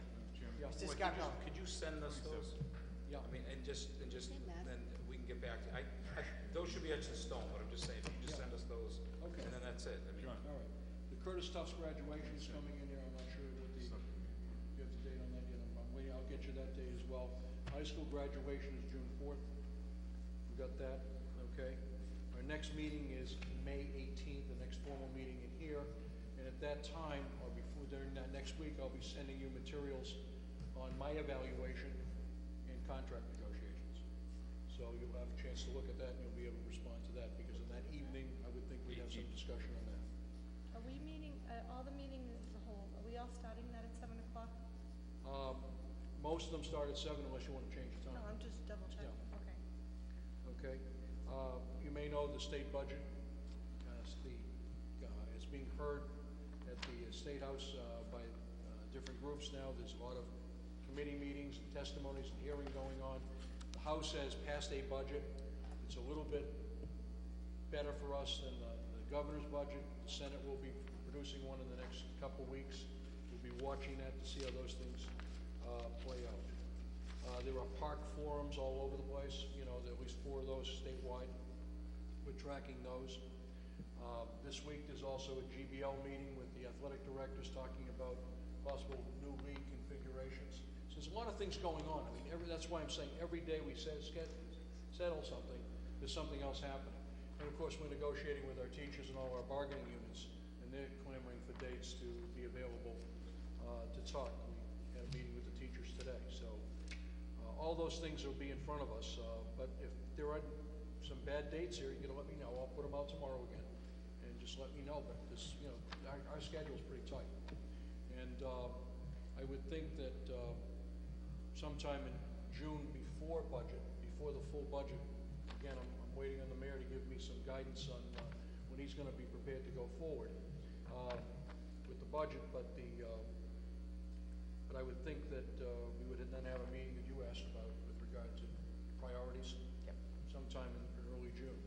Plus, there's any number of retirement parties and things like that that are going on that, you know, that are hard. So, Mr. Belson, can I just clarify that there's no possibility to hold any meeting on Monday? It was that because you thought it was the National Honor Society? Well, it conflicts with some other things that are going on. So I thought it was possible then we conflicted with... Right, I'm just wondering if we could have the subcommittee on PR on Monday. Subcommittee on Monday? Yeah. The 11th? What? On the 11th? On the 11th. The only reason I ask... What were the members again? You? Bob, myself, and Paul. Yeah.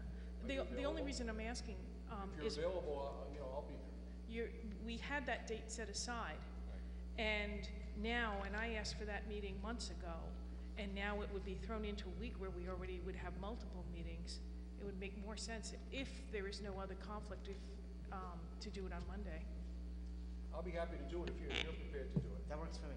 If it works for you, then we'll schedule a subcommittee meeting of PR on the 11th, okay? That clears the 27th. So right now there's nothing on the 27th. Well, we can hold it in reserve just to be sure there's not something else you want to do. I mean, there's so many things you want to do, as you can see from all the good things going on. When do we schedule it? I mean, we certainly want to schedule a night sometime down the road to talk about the high school and the accreditation report. I mean, you may have other things you want to talk about too. So, you know, I'm just trying to work it all in, but I want to be respectful of your calendars because you've got a lot of things too. But every day there's a bump on something, you know. Now, the other thing I was going to talk about, we talked about it briefly, Beverly mentioned it briefly, which was the issue with regard to the council reports, okay? The school council reports, we're going to try a format now. I'd like your cooperation to try a format. The format is that you read these reports carefully, list whatever questions you want to list, instead of having a principal come in and read you everything that you could read yourself. Absolutely. And then, you know, we'll go around the room and we'll take 10, 15 minutes on the report, but you ask the questions and we'll get it. And then at the end of those reports, or those questions, we'll then take like 15, 20 minutes to go over any kind of common threads, or half an hour to go over common threads. That way we'll get through the meeting in a couple of hours rather than be there for 4 hours as people read you everything you could read yourself. So that's the idea behind it, and try it as a format. If it works, that's a good way to go. If you find something that's really pressing that you really feel you have to talk about, well, that's a different matter, okay? That work? Sounds good. Thank you. Motion to adjourn, Mr. Chairman. On the motion, Mr. Scarry, on the the motion of Mr. Scarry to adjourn, seconded by Mrs. Di Benedetto. All those in favor? All those opposed? Meeting adjourned.